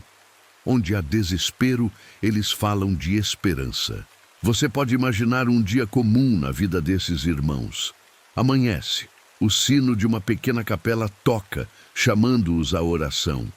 O céu ainda carrega traços da noite, mas a luz começa a surgir lentamente. Eles se levantam, talvez com frio, se aproximam da igrejinha, cantam salmos, agradecem, entregam o dia a Deus. Depois, saem em grupos ou sozinhos pelas estradas, com o bordão na mão, a túnica ao vento, os pés firmes nas pedras. No caminho, encontram camponeses, crianças, viúvas, comerciantes. Param, conversam, escutam. Às vezes pregam em praça pública dizendo coisas simples, que Deus é Pai, que ama os pequenos, que perdoa, que é possível recomeçar. Falam de Jesus não como uma ideia, mas como um amigo. A sua própria vida, despida de luxo, é uma espécie de pregação silenciosa que diz: é possível viver de outro jeito. No fim do dia, retornam à Porciúncula ou a outro lugar de encontro comunitário. Tomam uma refeição simples, partilhada, talvez apenas pão e alguma coisa a mais. Sentam-se ao redor de um fogo, escutam Francisco falar de como viu Deus naquele dia. No olhar de um pobre, no canto de um pássaro, na resistência humilde de uma mulher que sofre, mas não perde a fé. Eles mesmos partilham suas experiências. A fraternidade não é uma ideia, é calor humano, é partilha de dores e alegrias. Francisco, nessa fase, ajuda a plantar algo novo na igreja e no mundo, uma forma de viver em que a pobreza não é derrota, mas liberdade, em que a fraternidade não é slogan, mas prática, em que a fé não é peso, mas respiro. Tudo isso nasce daquele gesto radical de renunciar às roupas do Pai, de escolher depender somente de Deus, de abraçar a vida dos pobres com amor. Talvez, ao deixar-se envolver por essa narrativa, você sinta uma vontade suave de fazer pequenas escolhas de pobreza no seu cotidiano. Não necessariamente vender tudo ou abandonar responsabilidades, mas talvez desapegar-se um pouco de algo que te prende demais. O excesso de controle, a comparação constante com os outros, a necessidade de ter sempre mais, a dificuldade de dividir o que você tem. Pequenos gestos de generosidade, pequenas renúncias, pequenos não a coisas que pesam demais podem, aos poucos, abrir espaço dentro de você para uma paz maior. Enquanto você pensa nisso, talvez seus olhos pesem um pouco mais, o corpo se acomode melhor onde está deitado ou sentado. A vida de Francisco, com seu rompimento com o Pai, com a escolha radical da pobreza e com o nascimento da fraternidade, vai criando ao mesmo tempo uma história externa e um eco interno. Do lado de fora, um homem de túnica marrom caminha pelas estradas de Assis. Do lado de dentro, um coração, o seu, começa a se perguntar se é possível confiar um pouco mais, controlar um pouco menos, descansar um pouco mais no cuidado de Deus. A noite continua. As velas da sua igreja imaginária ainda tremem suavemente, lançando sombras delicadas pelas paredes. Você sente, pouco a pouco, que pode entregar ao Senhor, por intercessão de São Francisco, as suas próprias preocupações materiais. O medo de faltar, o pavor de não dar conta, a ansiedade por causa do amanhã. Não é mágico, não some tudo de uma vez, mas a cada suspiro você pode dizer, ainda que em silêncio, cuida de mim, ensina-me um pouco dessa confiança que Francisco teve em ti. E assim, embalado por essa história de desapego e de nascimento de fraternidade, você se aproxima com calma das próximas etapas da vida de Francisco. A expansão do seu anúncio de paz, os milagres, as experiências profundas de oração, os estigmas, a doença e a morte serena, que ainda vamos percorrer juntos, devagar, enquanto seu coração descansa sob o olhar de Deus. Com o passar do tempo, a vida de Francisco e de seus irmãos começa a se espalhar como uma boa notícia silenciosa. Eles não chegam a lugar nenhum com carros de pompa, nem com discursos complicados. Chegam a pé, em pequenos grupos, com a túnica gasta e um sorriso manso, e sem perceber, vão se tornando sinais vivos de paz em um mundo cheio de conflitos, medos e durezas. Francisco gosta de caminhar. Anda por estradas simples entre campos, vilas, bosques, não tem pressa de chegar. Enquanto caminha, reza. Às vezes canta, às vezes conversa com os irmãos, às vezes simplesmente observa. Para ele, o mundo inteiro é um lugar onde Deus fala. Nas pessoas, nas plantas, nos animais. Ele se sente parte de tudo, como irmão de todas as criaturas. Um dia, ao atravessar um trecho de caminho perto de árvores e campos abertos, ele percebe um grande grupo de pássaros. Estão pousados no chão e nos galhos mais baixos. Pardais, andorinhas, pequenas aves que enchem o ar com sons delicados. Em vez de apenas passar, ele sente o impulso de parar e se aproximar. Não vai caçar, não vai espantar, vai falar. Com simplicidade, dirige-se a eles como quem fala a um grupo de amigos. Irmãos pássaros, agradeçam a Deus que os criou, que lhes deu asas, alimento, liberdade. A cena na tradição é simples, mas cheia de significado. Os pássaros parecem não fugir, como se intuíssem que aquele homem não representa ameaça. Ele os convida a louvar o Criador e, de certa forma, é como se a própria natureza inteira fosse chamada a lembrar-se de que é amada. Esse episódio tão conhecido não é só uma história bonita. Ele mostra o modo como Francisco enxerga tudo. Nada é descartável, nada é neutro. Até um pássaro pequeno, quase invisível para a maioria, é visto como um irmão que aponta para a bondade de Deus. É uma forma de olhar que pode ajudar você também, nos seus dias, a encontrar consolo em coisas pequenas. O canto de um pássaro na janela, uma árvore na rua, um céu mais bonito em um dia comum. Às vezes, esses detalhes são recados suaves de que você não está sozinho. Outro episódio marcante da vida de Francisco acontece na cidade de Gúbio. Lá, as pessoas viviam aterrorizadas por um lobo. O animal atacava rebanhos, destruía, ameaçava até mesmo os habitantes. Havia medo, raiva, desejo de vingança. O lobo se tornara símbolo de tudo aquilo que parece impossível de controlar. O perigo, a agressividade, o que fere a segurança. Francisco, ao saber da situação, decide ir ao encontro do lobo. Não vai armado, não leva lanças nem escudos. Vai com a coragem que nasce da confiança em Deus e de um amor que não se limita aos que são dóceis. Ele entra em uma área onde todos evitam ir. Aproxima-se da toca do animal, coloca-se em risco aos olhos humanos. Quando o lobo aparece, grande, ameaçador, os instintos naturais de medo poderiam tomar conta. Mas Francisco o chama de irmão.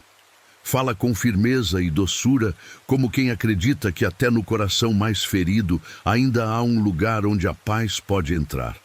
Explica que o povo tem medo, que o animal causou muito mal, mas também reconhece que ele age movido pela fome, pelo instinto.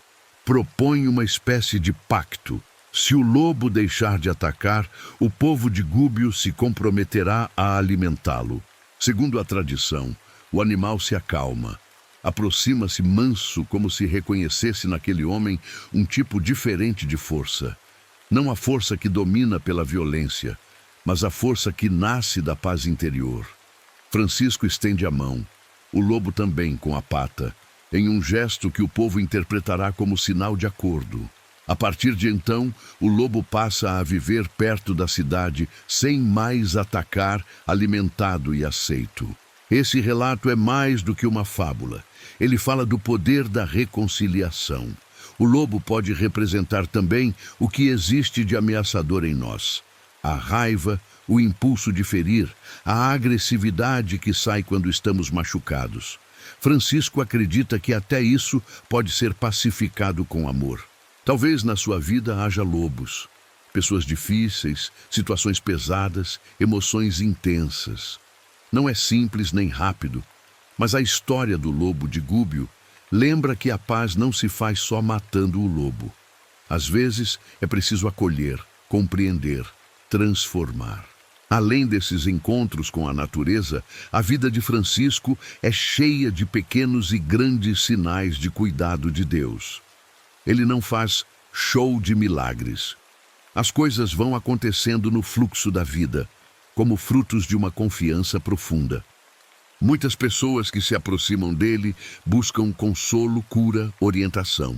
Há relatos de doentes que, após sua oração, se sentem melhor. Pessoas em angústia que, depois de uma conversa, reencontram paz. Corações duros que se rendem ao perdão depois de ouvi-lo falar de misericórdia. Imagine duas pessoas inimigas, em uma pequena cidade.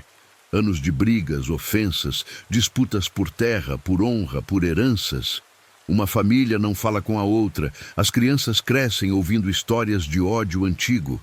O clima é pesado, a paz parece impossível. Em um certo momento, Francisco passa por ali. Os moradores contam a ele sobre essa divisão, sobre a violência, sobre o medo de que algo pior aconteça.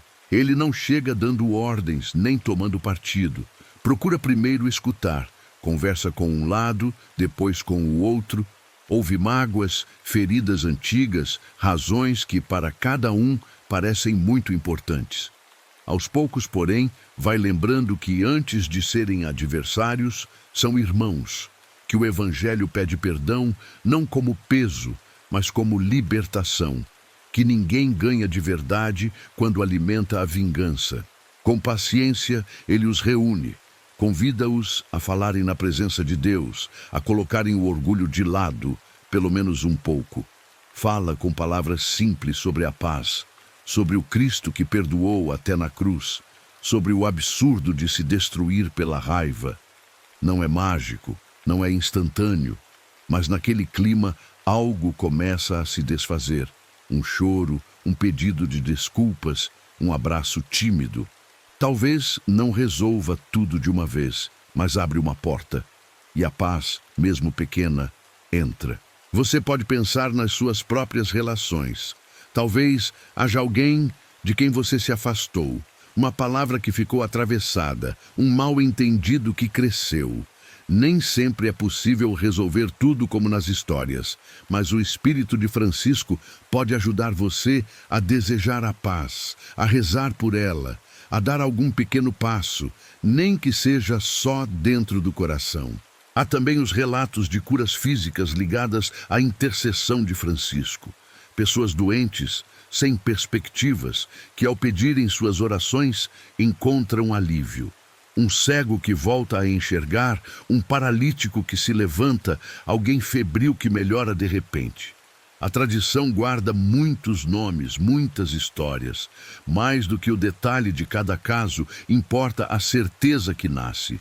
Deus continua próximo, atento, cuidadoso, especialmente dos pequenos e sofridos. Mas as curas não são apenas do corpo. Muitas vezes são do coração. Imagine uma pessoa tomada pela culpa. Alguém que carregou por anos um erro, uma falha grave, um pecado que nunca teve coragem de confessar. A consciência pesa, a noite é difícil, o sono é leve, os pensamentos acusam. A pessoa um dia escuta falar daquele homem pobre que fala de Deus com tanta mansidão. Vai ao encontro dele, tremendo, com medo de ser julgada, de ser rejeitada, de ser exposta. Francisco a acolhe com carinho. Não precisa saber tudo em detalhes para entender a dor. Ele fala do amor de Deus como de um abraço que não desiste. Fala do perdão como água que lava, como vento que dispersa a fumaça, como luz que entra em quarto fechado. Incentiva a confiar na misericórdia, a não esconder mais as feridas, a deixar que Deus toque onde mais dói. Depois desse encontro, a pessoa não sai perfeita, mas sai mais leve. A culpa começa a ceder lugar a um arrependimento sereno, a vontade de recomeçar. Às vezes, o maior milagre não é o desaparecimento de uma doença visível, mas o alívio de uma acusação interna que parecia não ter fim. Talvez você, ouvindo isso, também carregue coisas antigas, coisas que fez, que disse, decisões das quais se arrepende. A espiritualidade de Francisco lembra que ninguém é definido apenas pelos seus erros e que sempre é possível voltar, pedir perdão, recomeçar. Os milagres na vida dele não são espetáculo. São sinais discretos de um Deus que se inclina. Em muitos momentos, Francisco reza por pessoas aflitas e não vê grandes mudanças externas, mas permanece ali, ao lado delas, dividindo a dor, segurando a mão, lembrando que até o sofrimento pode ser atravessado com Deus por perto. Nem sempre a graça vem como queremos. Às vezes, ela vem sob a forma de força para suportar, paciência para esperar, coragem para não desistir. Em outra situação, há uma região castigada pela falta de chuva. A terra seca racha, as plantas definham, o gado emagrece, as pessoas começam a ficar inquietas, com medo do que virá. Sem água, a vida se torna árida em todos os sentidos. Em desespero, o povo se reúne para rezar, pedindo a Deus que mande chuva. Chamam também Francisco e seus irmãos. Eles se juntam à multidão, não como super-heróis, mas como mais alguns necessitados. Francisco reza com humildade. Não exige, não manda, não faz barganha. Pede confiante que Deus, que alimenta os pássaros e veste os lírios, tenha compaixão daquela gente que depende da terra para viver. E, em algum momento, nuvens começam a se formar. O céu, antes claro, se torna mais escuro, um vento diferente sopra. As primeiras gotas caem, tímidas, depois firmes, até que a chuva se estabelece. Há choro, a alegria, a gratidão. As pessoas não se lembram depois se foi exatamente nessa sequência, desse ou daquele jeito. O que fica é a memória de que rezaram juntos e a água chegou. Talvez na sua vida você também atravessa períodos de seca, tempos em que nada parece florescer, em que a oração parece árida, em que os projetos não andam. A lembrança dessas narrativas não serve para te fazer sentir culpa, mas para acender uma pequena esperança. Mesmo quando o solo está duro, é possível levantar os olhos e pedir. E muitas vezes a primeira chuva cai dentro da alma antes de cair fora. Em meio a todos esses sinais, a figura de Francisco permanece sempre a mesma. Simples, fraterna, pobre, alegre. Ele não se coloca acima de ninguém por causa dos milagres. Pelo contrário, se considera o menor de todos, o mais necessitado da misericórdia de Deus. Quando algum milagre acontece, ele não se enche de orgulho, mas devolve a Deus a glória, como quem sabe que é apenas um canal. Ele continua percorrendo as estradas, visitando vilas, conversando com crianças, abraçando doentes, sentando-se com os pobres, rezando com os irmãos. A fama pode até crescer, mas o coração dele insiste em permanecer na humildade. Não busca ser chamado de santo enquanto vive. Sente-se irmão, servidor, aprendiz. Talvez, ao imaginar esse homem caminhando humildemente, você sinta um certo alívio. Em um mundo em que tanta gente parece precisar se mostrar, se afirmar, aparecer, Francisco lembra que há beleza em ser simples, em não precisar ser o centro, em servir em silêncio.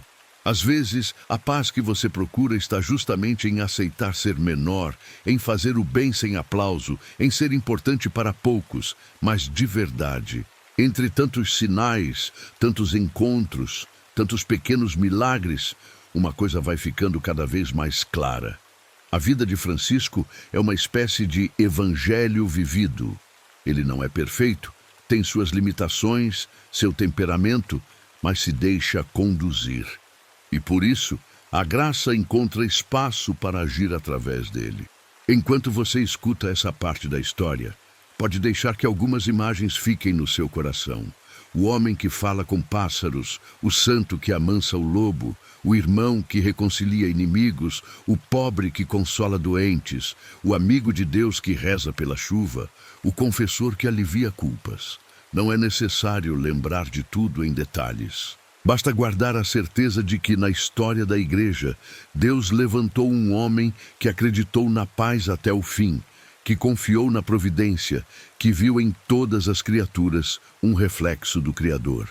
E pouco a pouco, enquanto essa certeza se acomoda dentro de você, seu corpo também pode ir encontrando uma posição mais confortável. Talvez você sinta as mãos mais soltas, o peito menos apertado.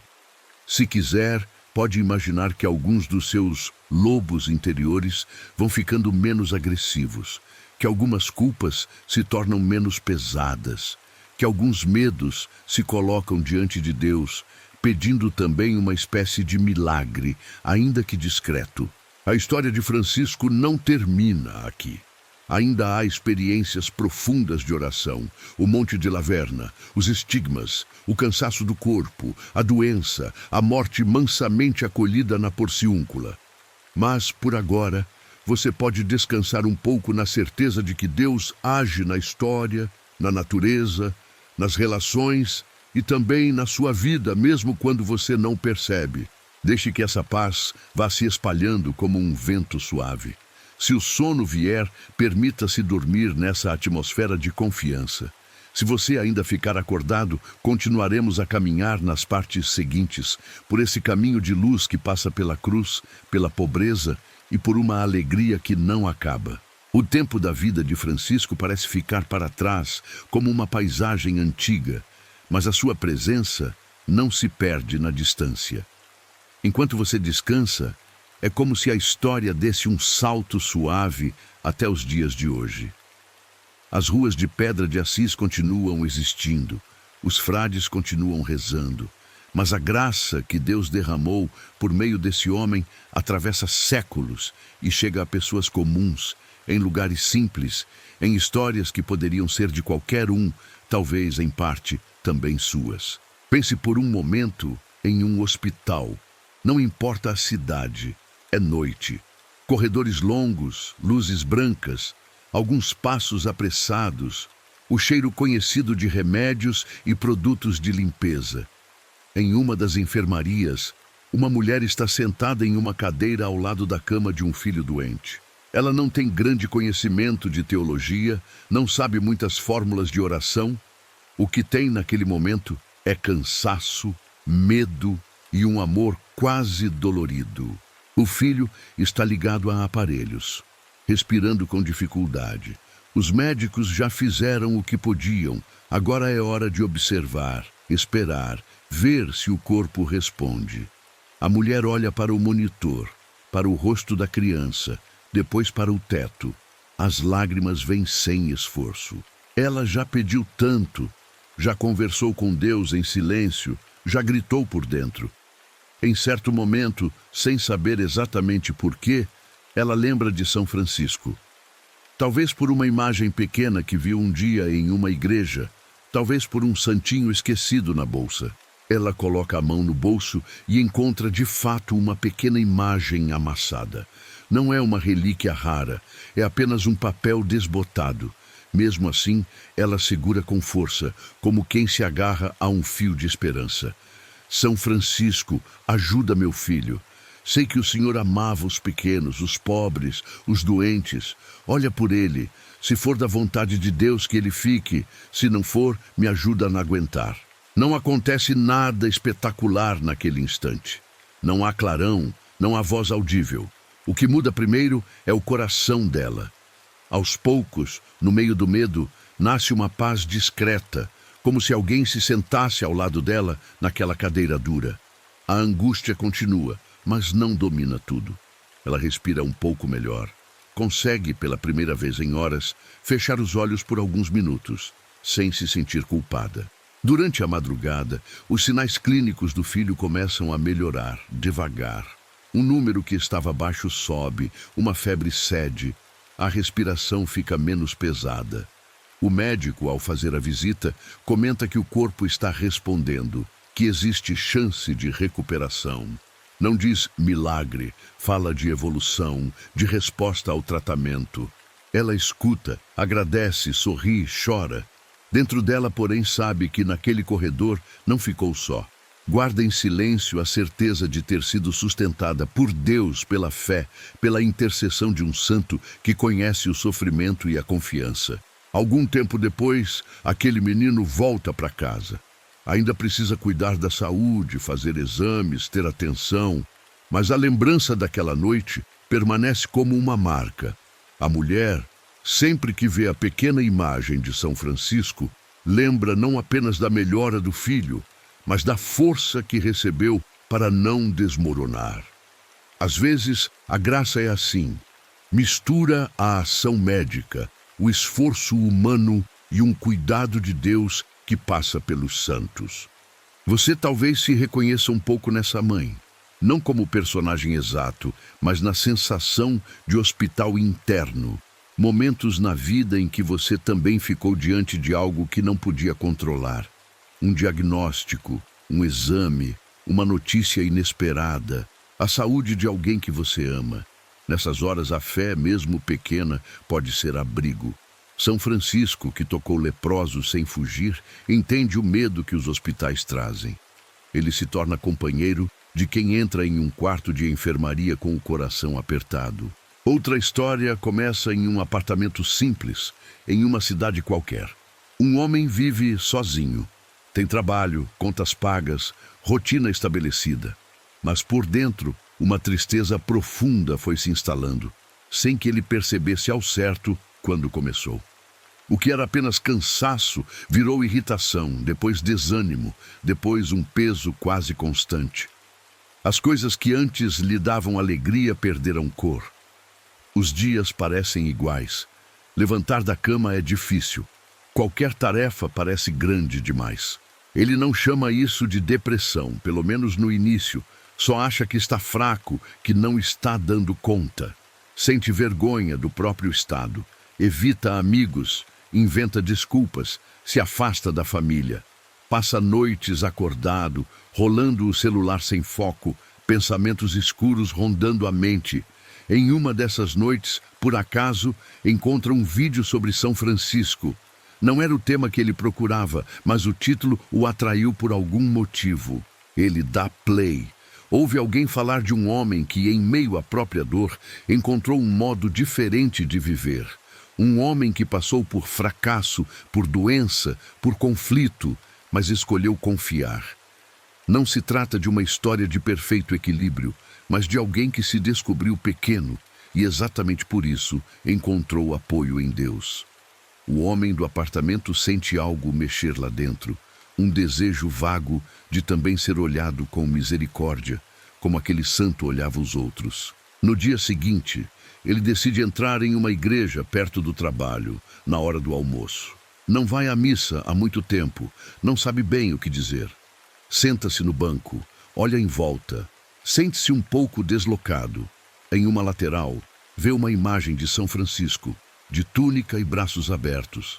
Aproxima-se devagar. Não faz discurso, só murmura: "Eu estou cansado. Eu não quero viver assim. Me ajuda a encontrar um caminho." O milagre que acontece não é uma mudança instantânea de humor.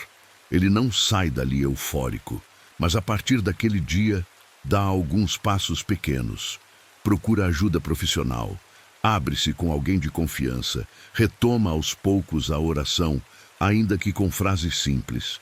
De vez em quando volta à igreja, senta-se no mesmo banco, olha para a mesma imagem, repete o mesmo desabafo: "Eu estou cansado, mas eu estou aqui." Com o tempo, a nuvem pesada começa a se afinar. As crises ainda aparecem, mas já não duram tanto. Ele aprende a respeitar seus limites, a dizer não a alguns excessos, a cuidar da própria mente e do próprio corpo. A depressão não vira nada, mas deixa de ser senhora absoluta. São Francisco, que cantava mesmo em meio ao sofrimento, vai se tornando para ele um exemplo de que é possível encontrar sentido mesmo quando a alma está abatida. Talvez você se enxergue um pouco nesse homem. As noites em que a cabeça não para, o coração acelerado, as preocupações circulando, o peso de se cobrar demais, de achar que tem que ser forte o tempo todo. A vida de Francisco e sua intercessão ajudam a lembrar que você não precisa estar bem para se aproximar de Deus. Pode chegar do jeito que está, cansado, quebrado, confuso, e repetir, se quiser, a mesma oração simples. Há também a história de um trabalhador endividado, um homem que sempre se esforçou, mas que, em determinada fase da vida, viu tudo se acumular. Contas, juros, atrasos. Um empréstimo puxou outro, que puxou outro, e quando percebeu, já não conseguia respirar direito quando pensava em dinheiro. Cada ligação desconhecida no celular dava um aperto no peito. As discussões em casa começaram a aumentar. A tensão cresceu, a vergonha também. Ele não era inconsequente, apenas foi se embolando em tentativas de resolver problemas. Sabia que tinha responsabilidade, mas sentia-se que estava afundando em areia movediça. Em uma visita a um conhecido, reparou em uma pequena imagem de São Francisco em cima de uma estante. O conhecido comentou que gostava dele por causa da pobreza, da confiança na providência, e disse em tom simples: "Quando o medo de faltar me aperta, eu peço a São Francisco para me ensinar a confiar e também a ser mais simples." Essas palavras ficaram ecoando. Numa noite especialmente difícil, em que a cabeça parecia um turbilhão de cálculos e preocupações, ele se ajoelhou ao lado da cama, coisa que não fazia há muito tempo. Com vergonha de si mesmo, disse: "São Francisco, Eu me perdi no medo de faltar. Me ajuda a colocar ordem nisso. Me mostra o que eu tenho que cortar, o que eu posso vender, com quem eu posso falar. Me ensina a confiar, mas também a ser responsável. Texto padrão. Os boletos não desapareceram. Os bancos não ligaram pedindo desculpas. O que mudou foi a postura dele.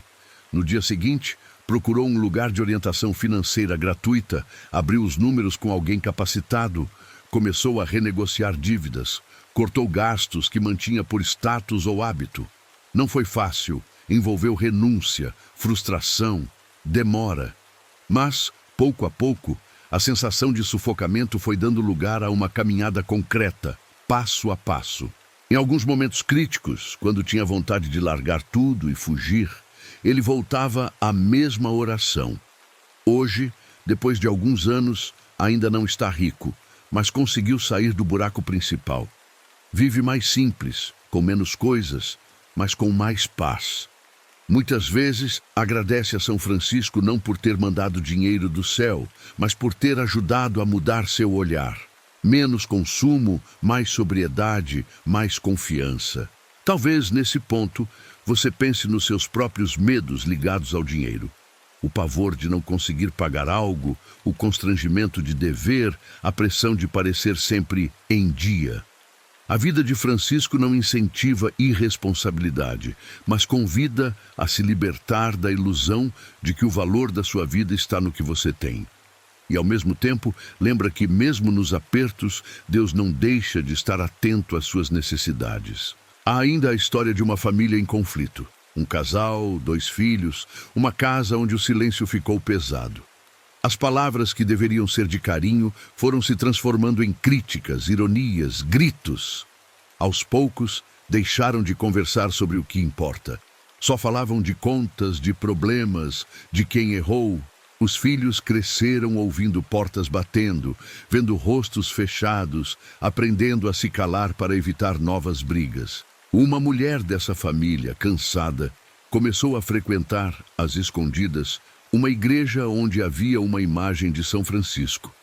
Não tinha coragem de contar a todos em casa, com medo de ser criticada ou debochada. Lá, porém, encontrava um pouco de ar. Sentava-se, olhava para aquele santo que pregava a paz e chorava em silêncio.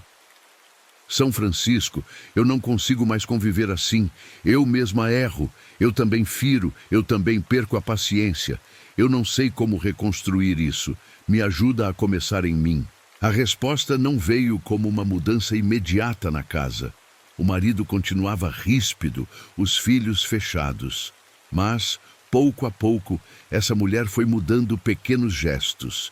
Evitou responder na mesma dureza, escolheu momentos mais calmos para conversar, pediu desculpas quando passava do limite, começou a rezar pelos próprios familiares, não só pelos problemas.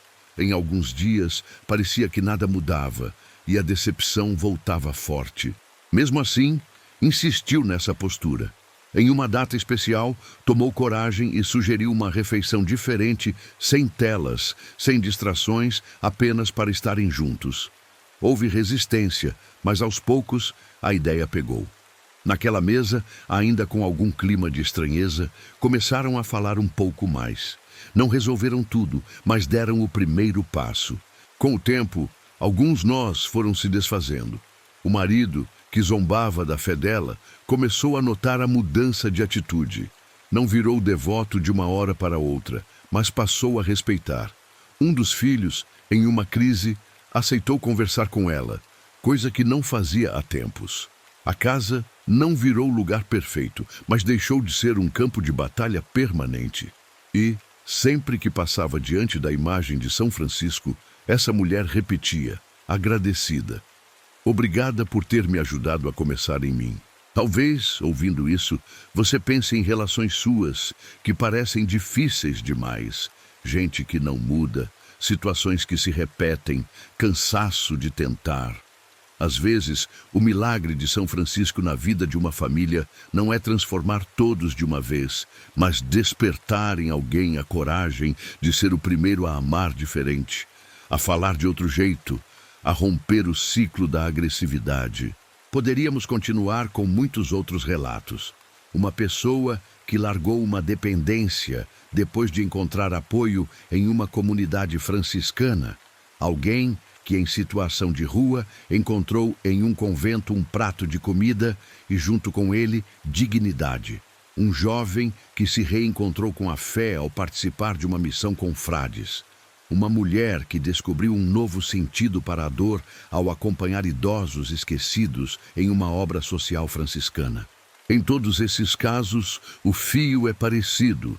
São Francisco não é lembrado como um herói distante, mas como um amigo no céu que intercede por quem sofre na terra.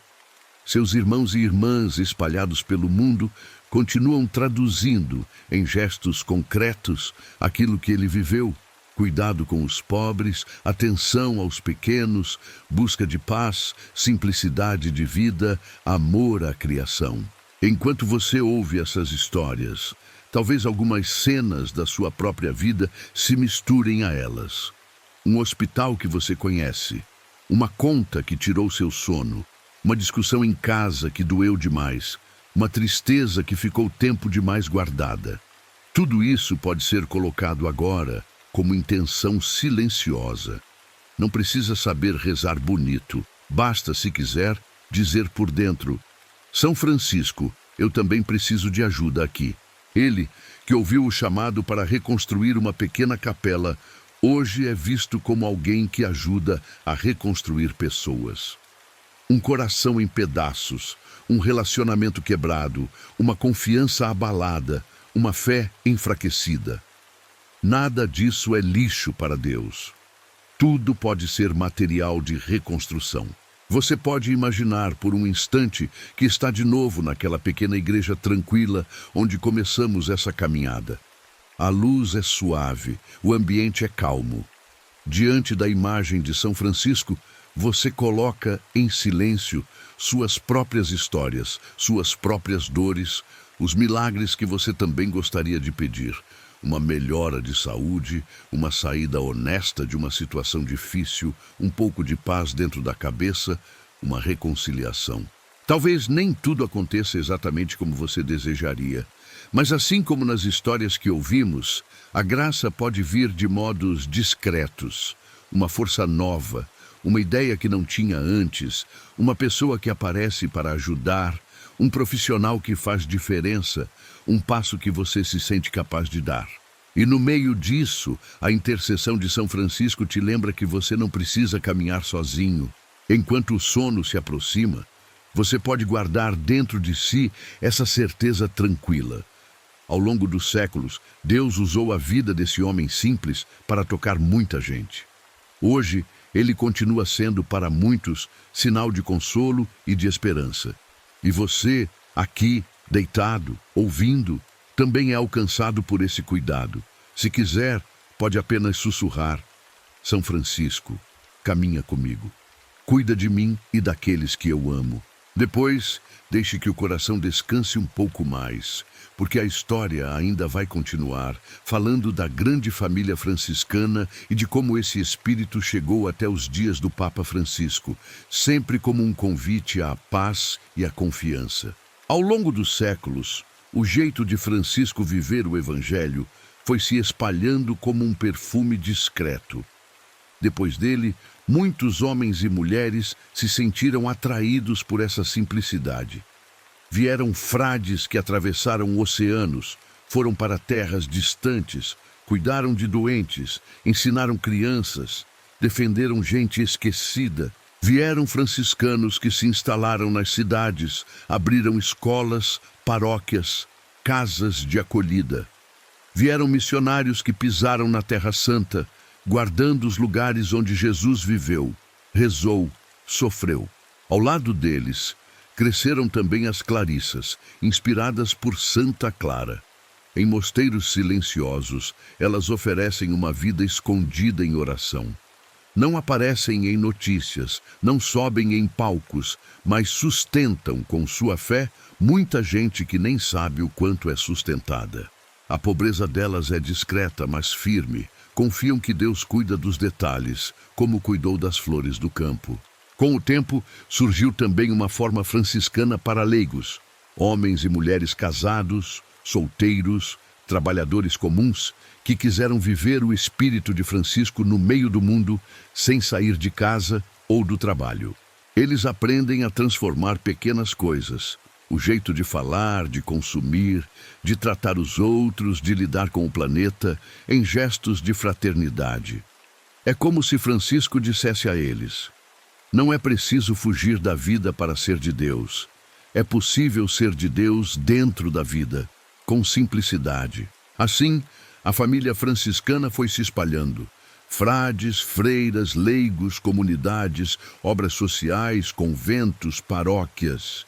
Em muitos lugares, são eles que abrem portas para quem não tem onde dormir, atendem doentes, acolhem dependentes químicos, defendem a natureza, protegem animais, oferecem escuta para quem não tem com quem falar. Nem tudo é perfeito, porque são humanos, mas o ideal permanece. Viver como irmãos, cuidar dos últimos, reconhecer Deus em tudo. Em nossos dias, essa inspiração aparece também na figura do Papa Francisco. Quando o cardeal Bergoglio escolheu esse nome, quis indicar um caminho, uma igreja mais pobre, mais simples, mais próxima dos que sofrem. Ao falar de cuidar dos pobres, dos migrantes, dos descartados, ele está na mesma linha daquele jovem de Assis que trocou armadura por túnica e abraçou leprosos. Ao falar de cuidar da casa comum, do planeta, ele ecoa o cântico das criaturas em que São Francisco chamava o sol de irmão e a água de irmã.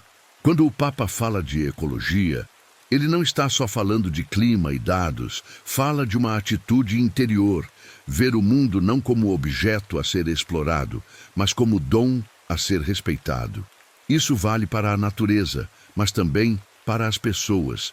Uma floresta, um rio, um animal, um pobre na rua, um idoso abandonado, uma criança sem carinho, tudo pede cuidado. Tudo é parte de um grande tecido que Deus tece com amor.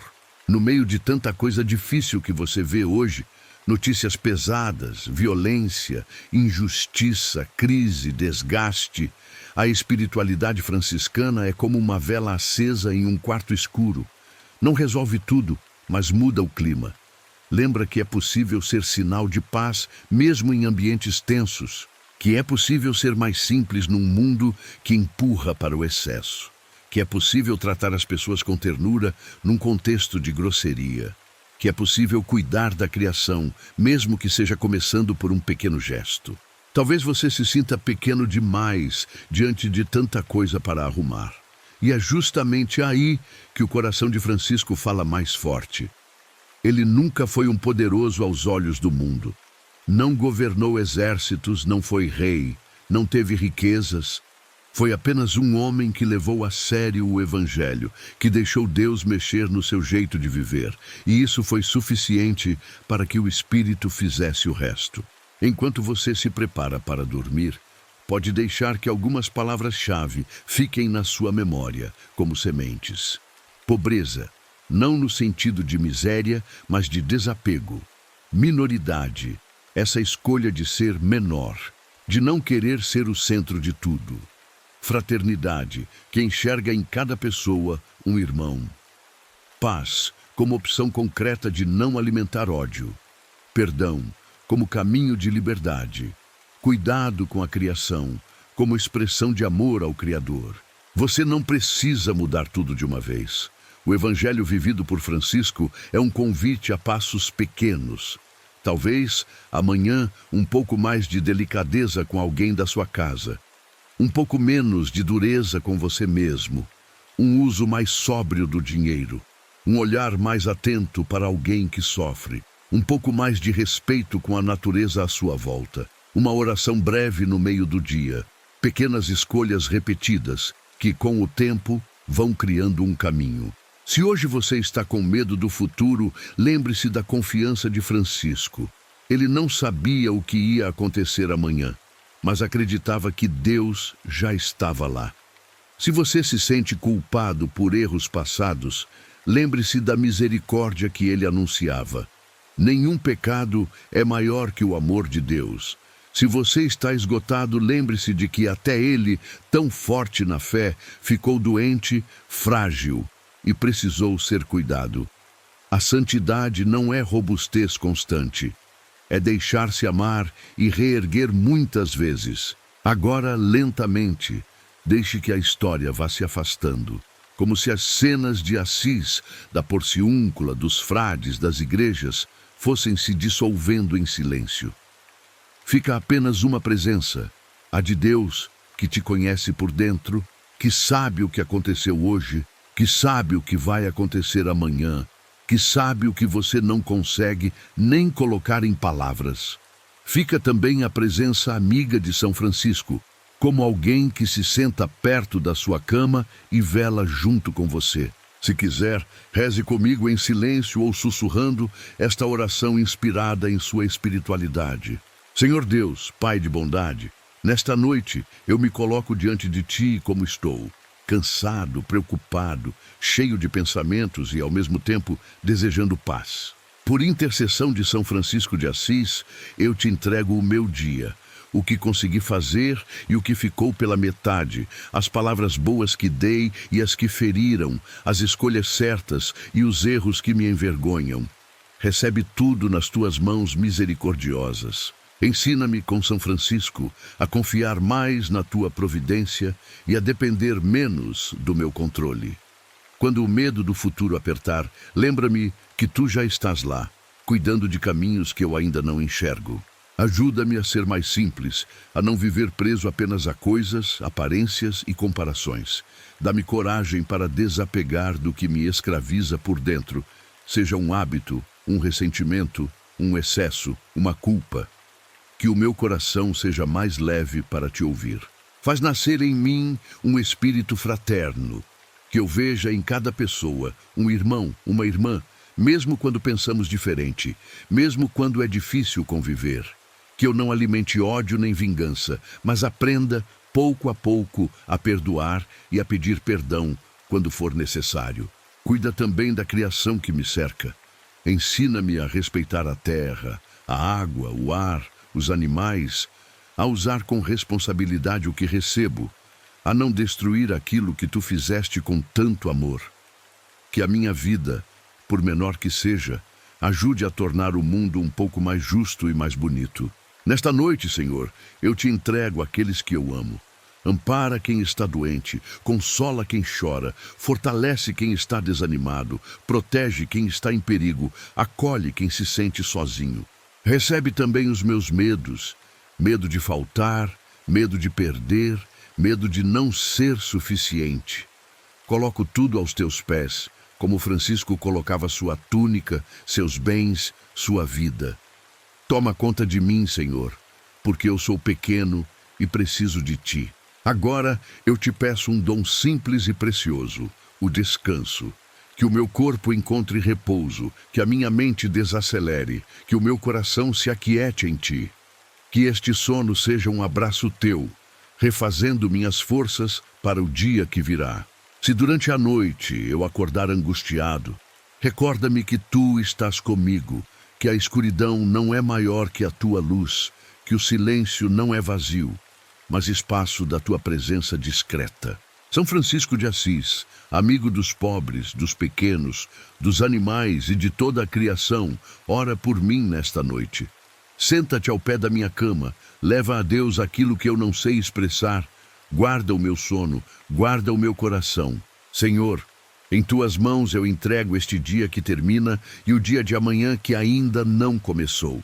Que eu durma em paz, que eu descanse em ti e que, ao despertar, eu possa viver um pouco mais do jeito de Jesus, como viveu o teu pequeno servo Francisco. Amém. Deixe essas palavras ecoarem baixinho dentro de você, como um canto distante. Se algumas partes da oração tocaram mais o seu coração, guarde-as. Você não precisa lembrar de tudo, basta recordar que pode entregar, confiar, descansar. Se o sono vier, apenas se entregue. Se ainda demorar um pouco, permaneça respirando fundo, repetindo em silêncio, se quiser: Senhor, eu confio em ti. São Francisco, cuida de mim.